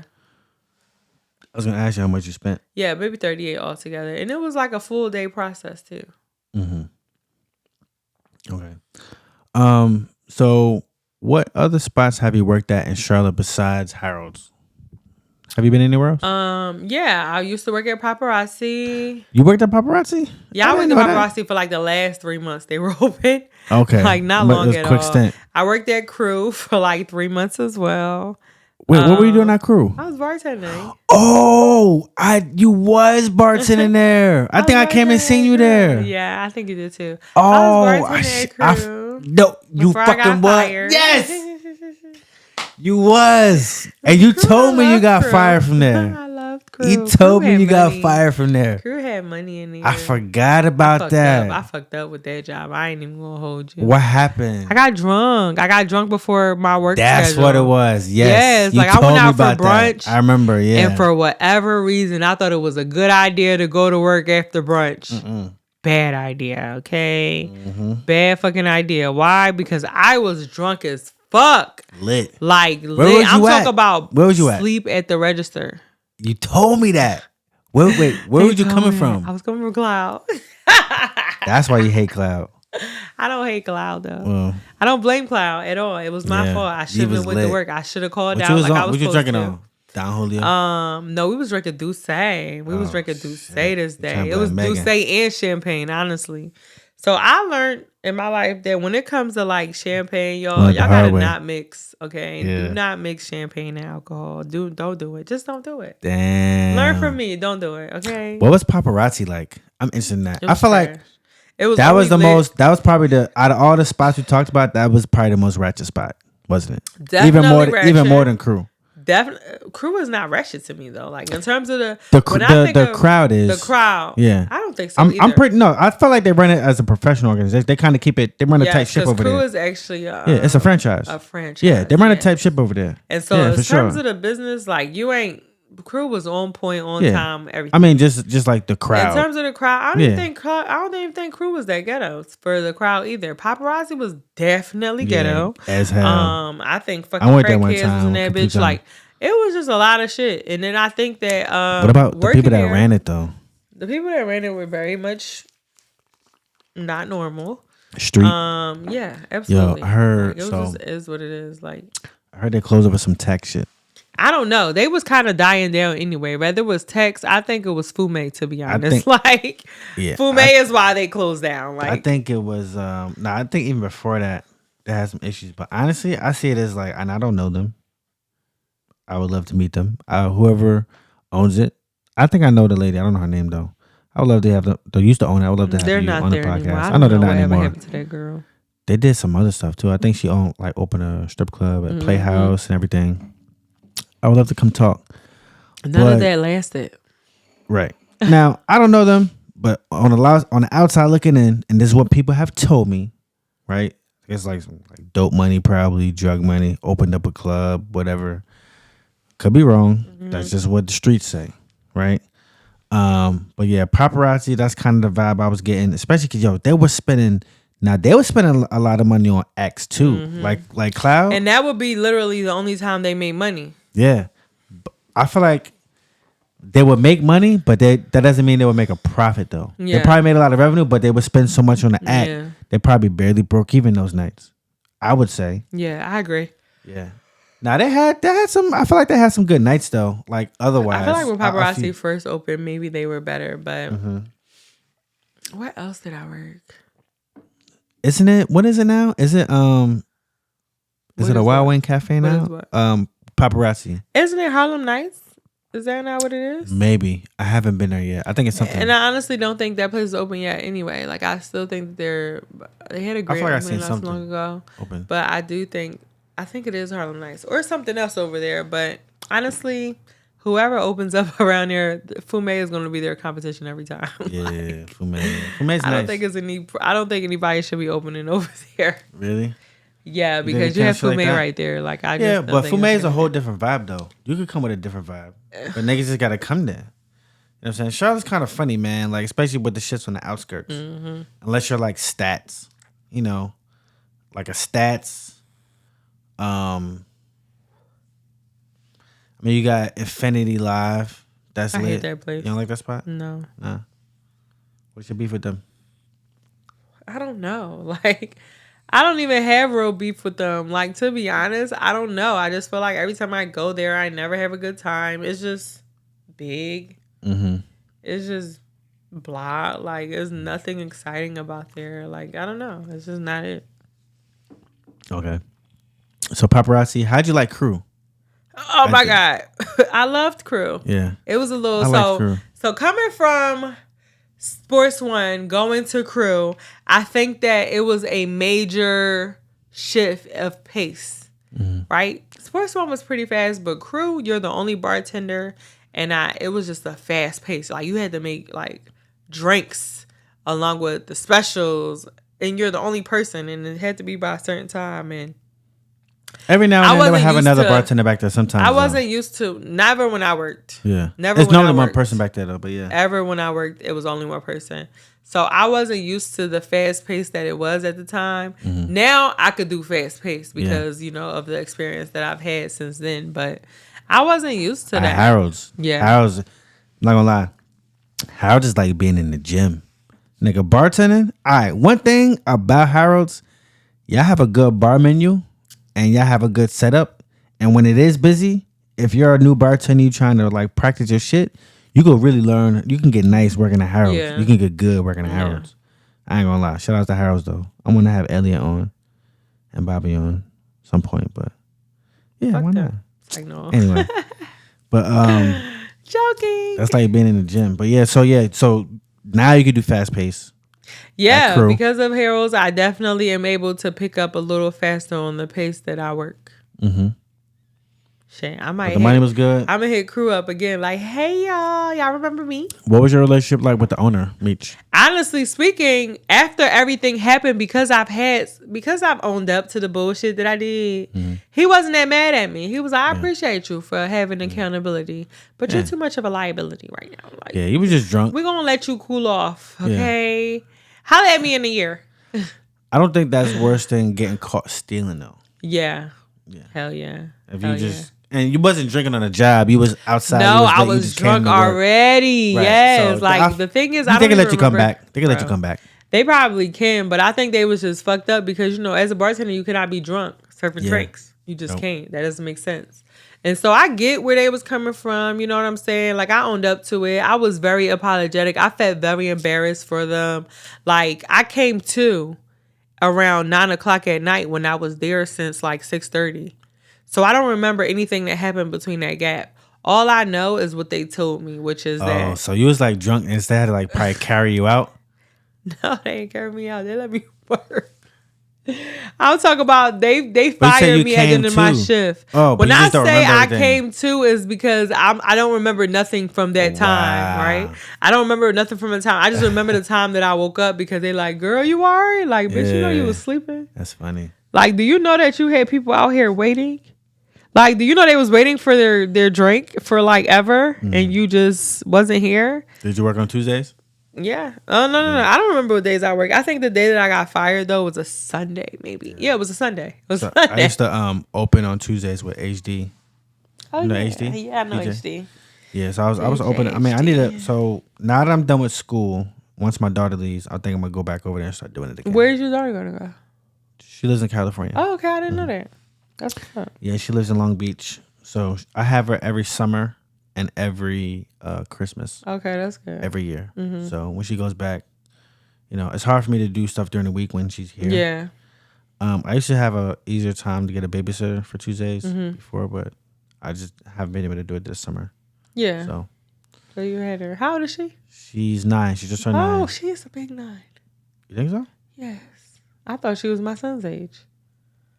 Really? Yes. Well, it's crazy because my neighbor's daughter is even bigger than her. Oh, God. I thought she was the regular kids size. nowadays, honestly, they're bigger than before anyway. Like, kids nowadays are definitely bigger than before nowadays. Like, it's just like...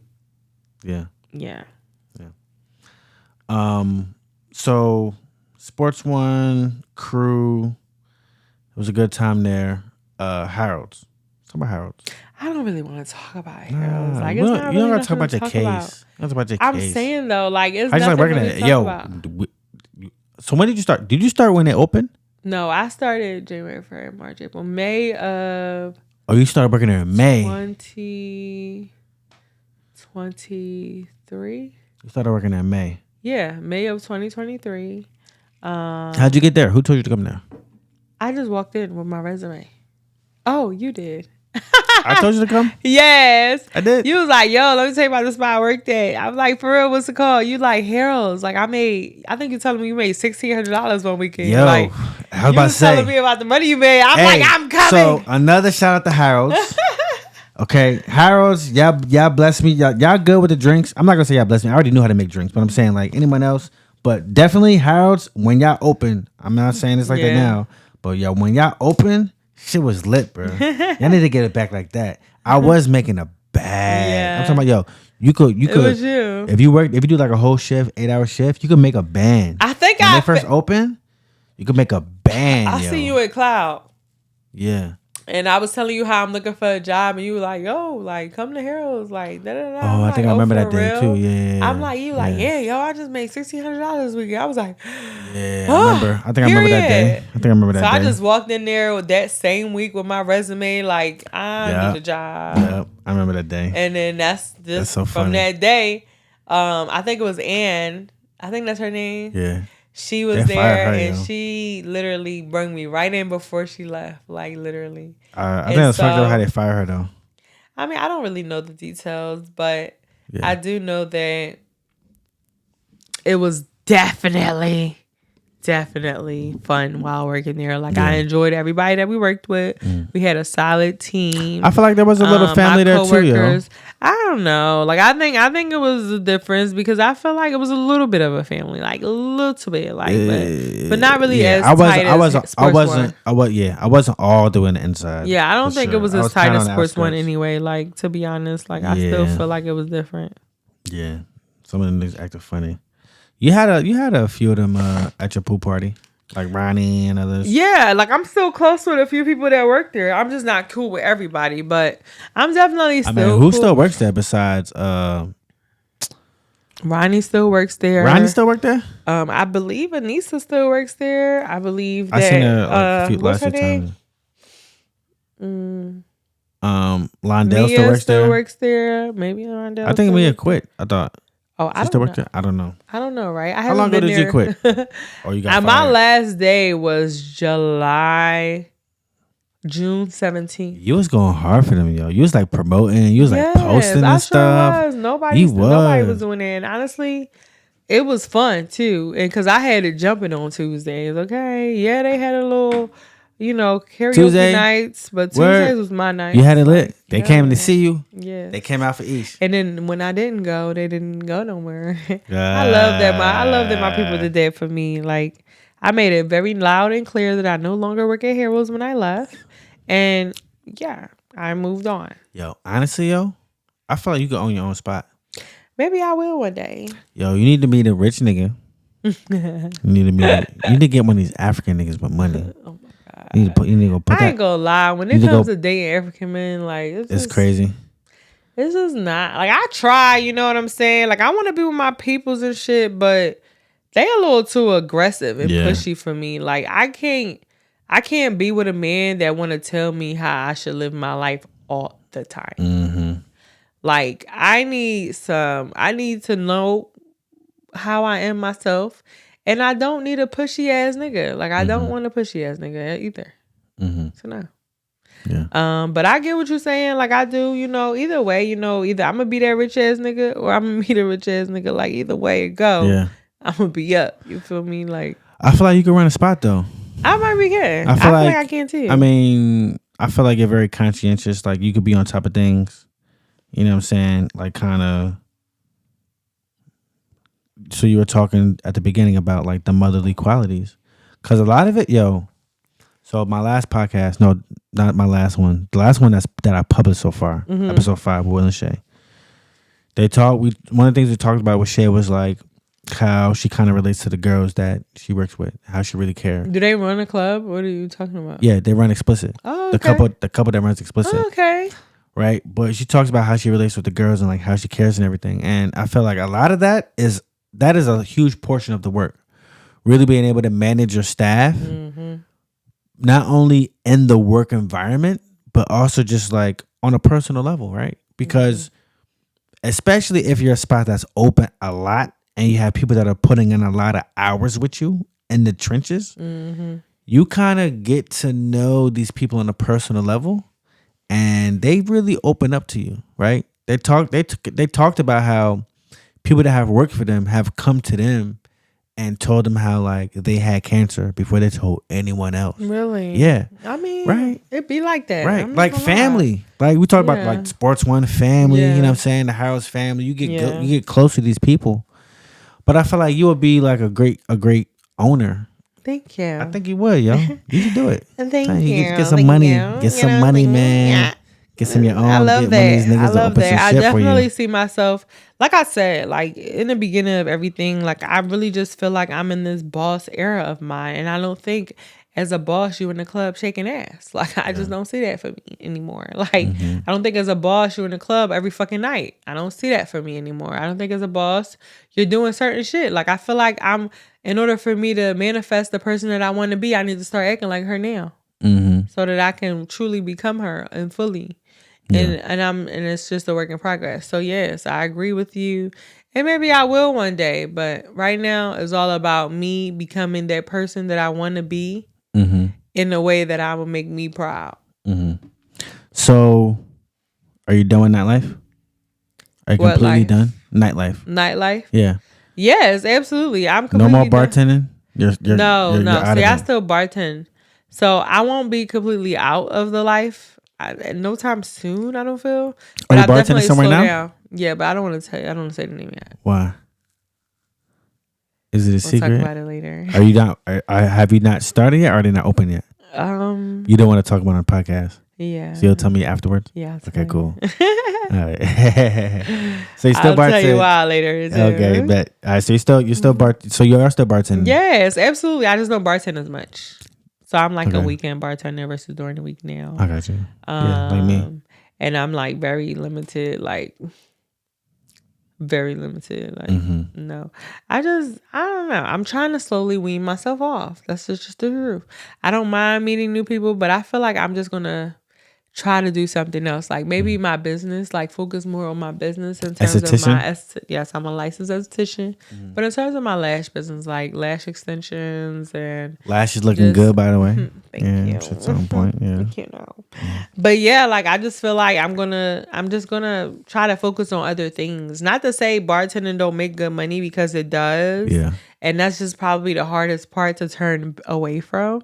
So that's why I'm like, I'm not going to completely get out of that shit now. But I'm just talking about in terms of nightlife, in terms of me being outside.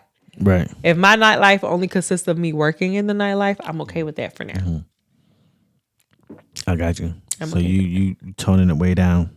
Yeah, I'm okay with that for now. Like I haven't been out for real. The last time I went out was Sunday to Fume, but that wasn't really like a partying thing. It wasn't really a partying thing. What about the podcast? Are you gonna bring that back? I feel like you should. Or we just start a new one. I mean, we talk about MuvaEsh. You got a lot of advice. I feel like there's a market for that too. So when it comes to my podcast, right, I've been thinking of ways to revamp it. Mm-hmm. I'm no longer the girl that did that. Yeah. Like, I'm no longer that person. Like, I'm no longer the person who used to enjoy talking about sex. Like, I'm no longer the person who used to enjoy having sex all crazy. Like, the experiences that I've had, I'm like, it was fun. You know what I mean? I've been to sex clubs. Like, I've had a threesome. Like, you've been to sex clubs? Yeah. Like swinger clubs? Yes. Did you ever do that? And I always know because people have told me about this. The shit in Jamaica. What's that? The retreat. Hedonism? Yeah. No, but I want to still do that. You want to do that? I still want to do that. But that's for experience purposes. Like, for me, though, in terms of talking about it so much, you know, I don't know. Tell me about the threesome situations. Okay, so remember earlier when I was like, I did cook before? Yeah, that's when I did cook. Really? Right? So who's you with? I'll tell you. So it all started out as stats. It all started out as stats. I was there. I think this happened in 2022. And I met this guy who was in the club with his wife, and he was just so intrigued by me, and he was like trying to get information about me. You know, his wife was like, "Oh, you're beautiful." At first, I didn't know what was going on. You know, I'm just like, "Hey, thank you. Like, you're so cute too." Because of course, us women, we compliment each other anyway. Right. And so, was she bad? You How know, she look? She was an older lady, but she was cute to me. Like, it was like an older lady. Black. They both was black. About how old? Like 50s? First of all, they're both, one was 50, one was 55. Okay. 50s. That was the age. This was in 2022. So, and the lady was older than the man. But. So she's 55. Yeah, 50. she was 65 and he was 50. And, you know, first when he was like, yeah, like, we're going to Jamaica this year. Like, you want to come with us? And I'm like, yeah. I don't know why I just went with the flow, but I did. And then, so you went to Jamaica with them?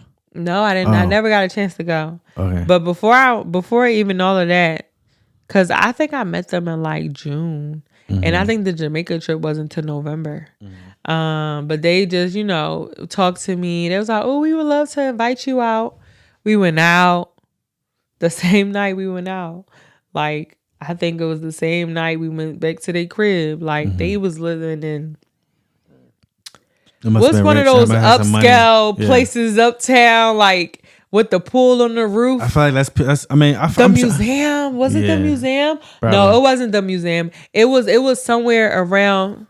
What's that spot? It's like that Mexican spot uptown. Que Onda? Yeah, but it's an apartment next to it, I think. And whichever the apartment was, I honestly cannot remember what it was, but I do know that it was like one of those high rises because their apartment was beautiful. Their view was beautiful. They had a nice car. And, you know, I'm just in there chilling. And this nigga pulled out a bag of coke. I didn't know what it was at first, right? So he just pulled out a bag. I'm talking about just sat it on the table. I'm like, what? Mind you, we already drinking. They done went to the store, got me a hookah because they knew I like hookah. They bought me my own hookah. So we mind you, this was after this was before we were like, oh, we gonna go to the pool upstairs. You know, we getting ready to go to the pool. I don't got a bathing suit. She gave me one of her bathing suits. Like, it was just such a great vibe. That sounds like an amazing time. Oh my God. We in there drinking liquor, smoking hookah. Niggas start putting coke on the titties and I want to try it. What? I want to try it. I said, I want to try it. They was like, okay. And they showed me how to do it, like little finger or, you know, you can sniff it off her chest.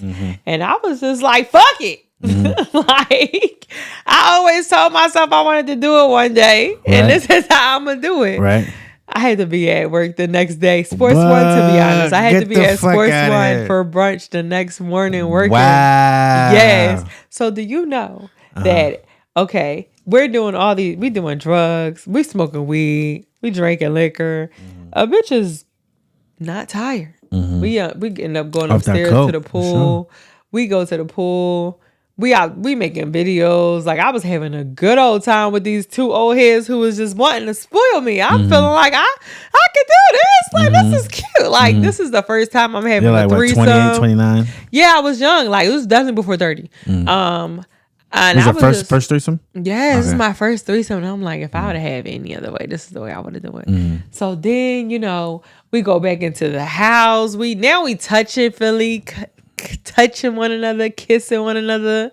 And I'm just like, this is really about to happen. Like, I'm in my brain, I'm so excited. Like, I'm like, okay, great. Like, this is really about to happen. Like, great. So then we go into the room. Now we getting it popping. Like, I remember like eating her pussy, sucking his dick. They're eating my pussy. They are just catering to my body. So was that the first time you ate pussy though? You said that was the first time you had a threesome. That wasn't the first time you ate pussy though. No, that was not the first time I ate pussy. Okay, cool. So you was an expert then. Yeah, I'm pretty good at it. You know what I mean? Cool. Like eating pussy is not that hard. I think people just aren't patient. But yeah, I kind of like eating pussy, to be honest. Okay. To be honest. But yeah, like that night, it was just so amazing. Like we had a great time. But when I tell you nobody went to sleep, we were after up coke for sure. That whole night. Yeah. Okay. All night. And then I got up then I left in the morning. Probably we was up till 7:00 in the morning. And then, I was still up. So I went home, was still up. It had to be at Sports One, was still up. Okay. Did my whole shift, got off at 4:00 and crashed. Who'd you work with that morning? I don't even remember, but I do know when I got off. This when I was living in Noda. So I know that when I got off, I went right up the street and went right home to crash. Yeah. I was down for the count. Like I was not even, I couldn't make it. It was a great time. Right. I had so much fun. And it's crazy because like the way that situation ended, the only reason that it ended is because they had a little riffraff in their relationship. So when they were going through shit, they wanted to involve me or split me in their shit. So the nigga hit me up separately. Like, so you like, that wasn't like a one-time encounter. You like followed up. I continue talking to them. Like, I'm like, when we gonna hang out again? This is when they talking to me about going to Jamaica and shit. Like, they got a trip planned. Like, I'm trying to go. You know what I mean? I'm trying to go on their dime. You was officially absolutely would be number 3. Yes, I was number 3. And I was completely fine with it. You know what I mean? I didn't have a nigga. I wasn't dating nobody seriously. Like, I was down. Down. But they started going through things. And it affected the dynamic of the relationship because it's like he would hit me up separately, she would hit me up separately. It was just like kind of weird, and I felt weird being in the middle. Like I feel you. It just threw the dynamic off, but that was really a great night. And to this day, I think the nigga got locked up. To be honest, I would not be surprised if he's in jail for drugs, for dealing drugs. Like I would not be surprised. So give me some more details on the threesome part though. Obviously, he got. What would you like to know? So he got the fuck. He got some penetration. Yes. So with the girl, like you ate her pussy. Like did y'all like do some other shit? Like did y'all scissor? Yeah, we did scissor. Scissor. Y'all using toys? You using toys? No, we didn't have no toys. No toys. That was it. Cause to be honest, I was not expecting to have a threesome that night. It was kind of unexpected. Yeah. Right. It wasn't like we talked about it. I feel like it's usually unexpected, yo. We did not talk about having a threesome. We kind of talked about them liking me, but we never talked about like, oh yeah, so when you come over tonight, this is what's going to happen, this, that, and the third. Like, it was nothing formal about the situation. Those are the best. It's best that way when it's like kind of spur of the moment, organic. Well, that was my first time. That's the best. If I honestly could do anything over, I wouldn't change a thing because I remember it was perfect. My first threesome, yo. How was it? It was cool. It was all right. I'm trying to think. I haven't done it that many times. I've only done it a few times, like really just a few, maybe 3. And I don't think any of them I'm really just like, I don't think any of them are amazing, yo. I feel like my better threesomes are ahead of me. I'm so confused. Yeah. I was not expecting you to say that. Yeah. I feel like my better threesomes are ahead of me. Yeah. That is crazy. Yeah, it's a mix of a situations, but yeah, like I feel like the first time. So one of them was cool, and you know some of these people too. I ain't gonna drop no names, but you know some of them. I can only guess. After the podcast, you guess after the podcast, right? Okay. But yeah, I feel like the first one I had, if that was the first one, that was kind of random. That was okay. And it was random and it was okay. Yeah, it was random and it was okay. Cause like the shorty, cause I was out with somebody, not even nobody I was like talking to. It was really just like a friend that I was cool with or whatever. And we was just out, and some chick was just like on her head, yo. And then we ended up going back to her crib, kind of doing a thing. And then another situation was like kind of like pre-planned for me. This chick had kind of set it up for me, but like the other chick was like not really that bad, yo. To be honest, like, nah, that was a little subpar. But what I was like, whatever. She kind of set me up with it, so I kind of just played my role. And then another time, it was some shit. So this is 3 times now. No, the third time. Like 3 separate times, like 3 different mixes. Mm-hmm. Yeah. That time was cool, but it was just like, it was like a sticky situation, like where it was and the time of day. It was just like they just pulled up on me. I didn't even know what was going on. They kind of got like ambushed per se. Oh, really? Yeah. They made you do it. Nah, they didn't make me do it, but it was like situation. Like my daughter was here. Oh, it was a lot. Yeah, it was a lot. So anyway, nothing. Plus, I was just started talking to somebody, so it was a messy situation. Anyway, that sounds messy. Yeah, but those are my experiences. But I feel like my better. So you still want more? Yeah, for sure. I would do it some more. I feel like next time I'm gonna be much more prepared, though. You know what I'm saying? Because every single time it happened, I was never really all the way ready. Mm-hmm. You know what I'm saying? Yeah. It was just like, oh shit, let me just try this, kind of like in the moment. You know what I'm saying? But yeah, next time. You ready? I feel like I'm much more ready for any encounter, any sexual encounter. I'm much more ready, just because I'm older, I'm more experienced, and I just move different. You know what I'm saying? Yeah. So it's just like a whole different aura. You know what I'm saying? So yeah, I'm much more ready than any other time. You feel me? So yeah, I think we got on this topic because we were like talking about your podcast and everything. But so the podcast, is it coming back, you think? I'm just figuring out a way to revamp it, to be honest, because like I said, I'm just no longer that person anymore. But I want to keep my crowd. So I don't know. I guess I got to find a way to make it resonate with who I am today. Because my podcast was always like, the reason why people were so drawn to me is because it was an authentic version of me. Not to say that I'm no longer that authentic version, but I'm no longer that authentic version. Like this authentic version of me is not that authentic version of me anymore. So I guess I just have to figure out a way to connect the two, to find a common denominator between the two so that I can make it connect in a more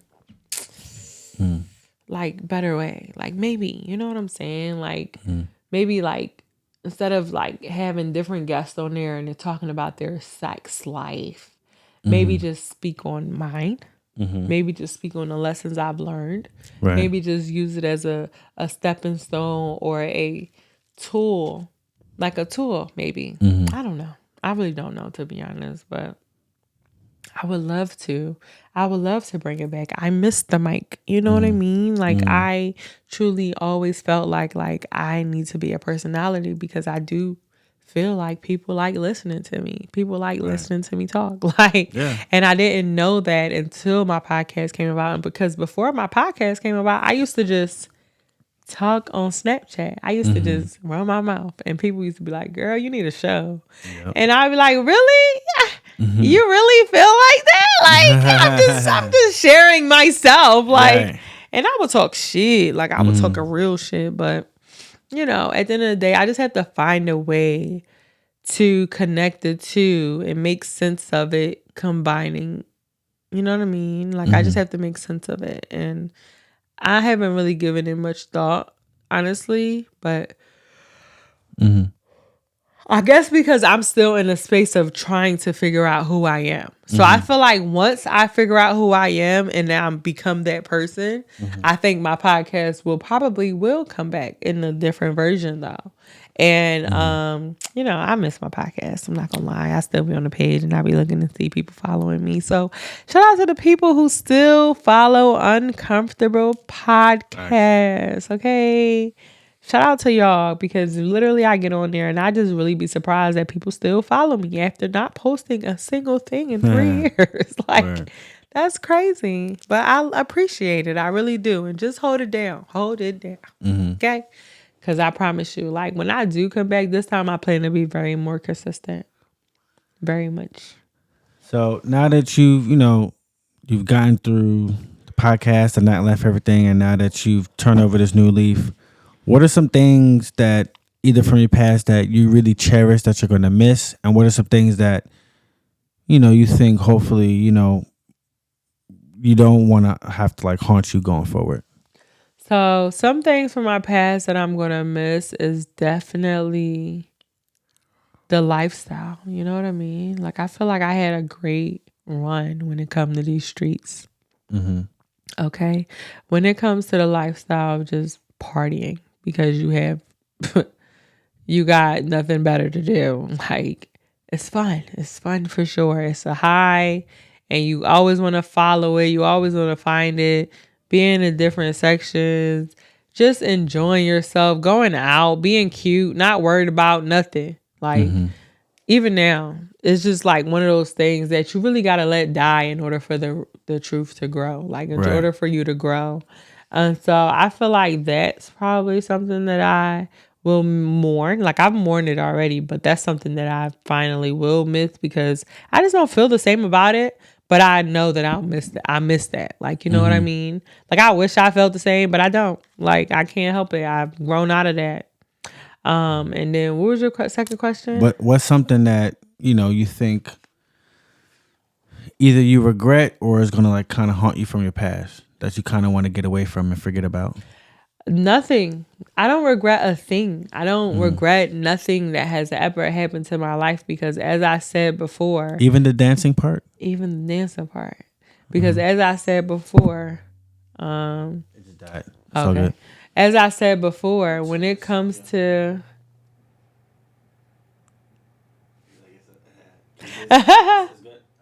Yeah, I think so. Word. But as I've said before, when it comes to the experience that I've made, whether they are good or bad choices, is not for anybody to judge anyway. You know what I mean?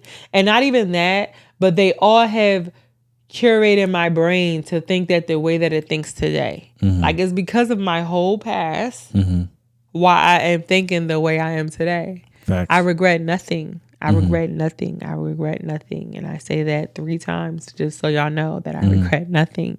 Facts. And I love who I am today. I love who I'm becoming. I love this journey of self-learning, self-love, self-healing. Like, I love it. I'm so proud of me. Everything that I've been through, shit, I could have died in a few of those situations and I didn't. Right. Like, Praise I'm very God, grateful. Praise I'm God, very happy. I'm full. I'm full right now. Like, I'm very pleased with how I've handled my life with grace and how I continue to have grace for other people. Like, I didn't allow the things that I've been through in life to harden my soul in no way. Like, I didn't allow it to harden me as a person. Like, I'm still able to love. I'm still able to like. I'm still able to understand. Like, I don't regret it.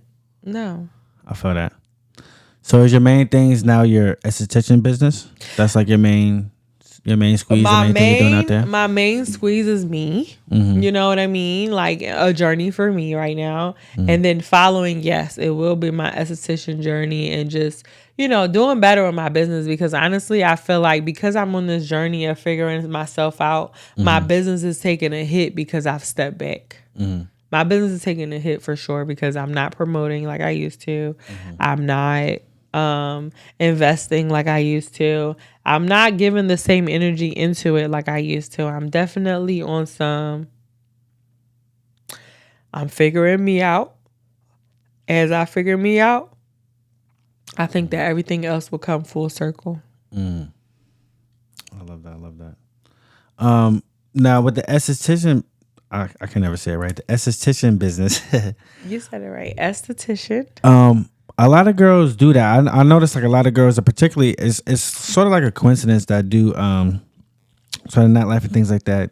They kind of get into that. But is it just? It's not just eyelashes, right? What else does it involve? It's like nails too. Eyelashes, skincare, body waxing. Those three specifically. Yes. Okay. What's the process like? Because that's like a licensed thing, right? Controlled by the state, ran by the state. For me, no, it's not a controlled thing. It's not something that the state can determine how much you charge for your services. No, but it's a license you got to get to do the practice. Yes, you got to you got to pay a fee. Your license. Cost money, right? There's always a fee. It is, but honestly, if you go to school, your school is supposed to pay for it. So, like, I went to a Beta Institute back in... a test. I don't know, 2022, 2021. One of those years. And, I was in school for about 8 months, graduated, got my esthetician certificate, went to go take the test 5 times. I took the test 5 times to get my licensed esthetician because I refused to give up, okay?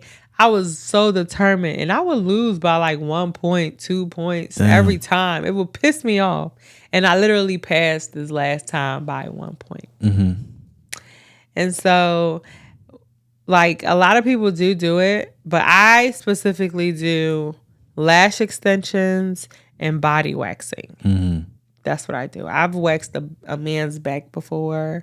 I do underarms, and I do vagina. Okay. Nice. Bikini and like the whole thing. So it's just all up to what you're used to. Right. And I also wax men as well. Hey, heard. If you want your pubics gone, I got you. You want to shout out your Instagram and your social media for your absolutely. business? So y'all can follow me on all social media platforms, MuvaEsh, MuvaEsh. You can follow my Eyegasm page, which is my lash extension page / body waxing at Eyegasm by MuvaEsh, EYEGAZM BYMUVAESH. Eyegasm by MuvaEsh, regular page, MuvaEsh. It's the same thing for Facebook if you have a Facebook. And my Uncomfortable podcast. I don't really want to promote that yet because I might change that name, but we'll see. Awesome. We will see. Anything else you want to leave the podcast with to look out for you for in the future? Let them know what's up. Honestly, what you got going on? What you plan on doing? I've told y'all about my journey already. I think I just want to leave with a word. Like, you know what I'm saying? Like, I think I just want to say, like, with everything that I've talked about today, just know that I've talked about my past. It has nothing to do with who I am today. And then also, I'm not embarrassed by anything that I've said today. I'm completely owning everything that I said today. And there's nothing that anybody can say or do to try to, make me angry about any of the decisions that I've made. I'm proud of the decisions that I've made, all of them. And although they may not have been the best decisions that I've made, they're decisions that I've made and they're made me who I am today. So when it comes to like judging someone for the things that they've done, the things that they've done in the past, the things that they're doing, I just want y'all to know that only God can judge me. Okay? And nobody's God. So facts. Thanks. Word. Well, we'll end on that. Thank you so much, Ish, for coming through. No problem. To the Going Out podcast. That's officially wrap, everybody. Episode 6. I have a big round of applause for Ish, everybody. Yay! Make sure you go like and subscribe, share this episode, comment what you think, and I'll see y'all next time. Thank you, everybody. Goodbye. Peace.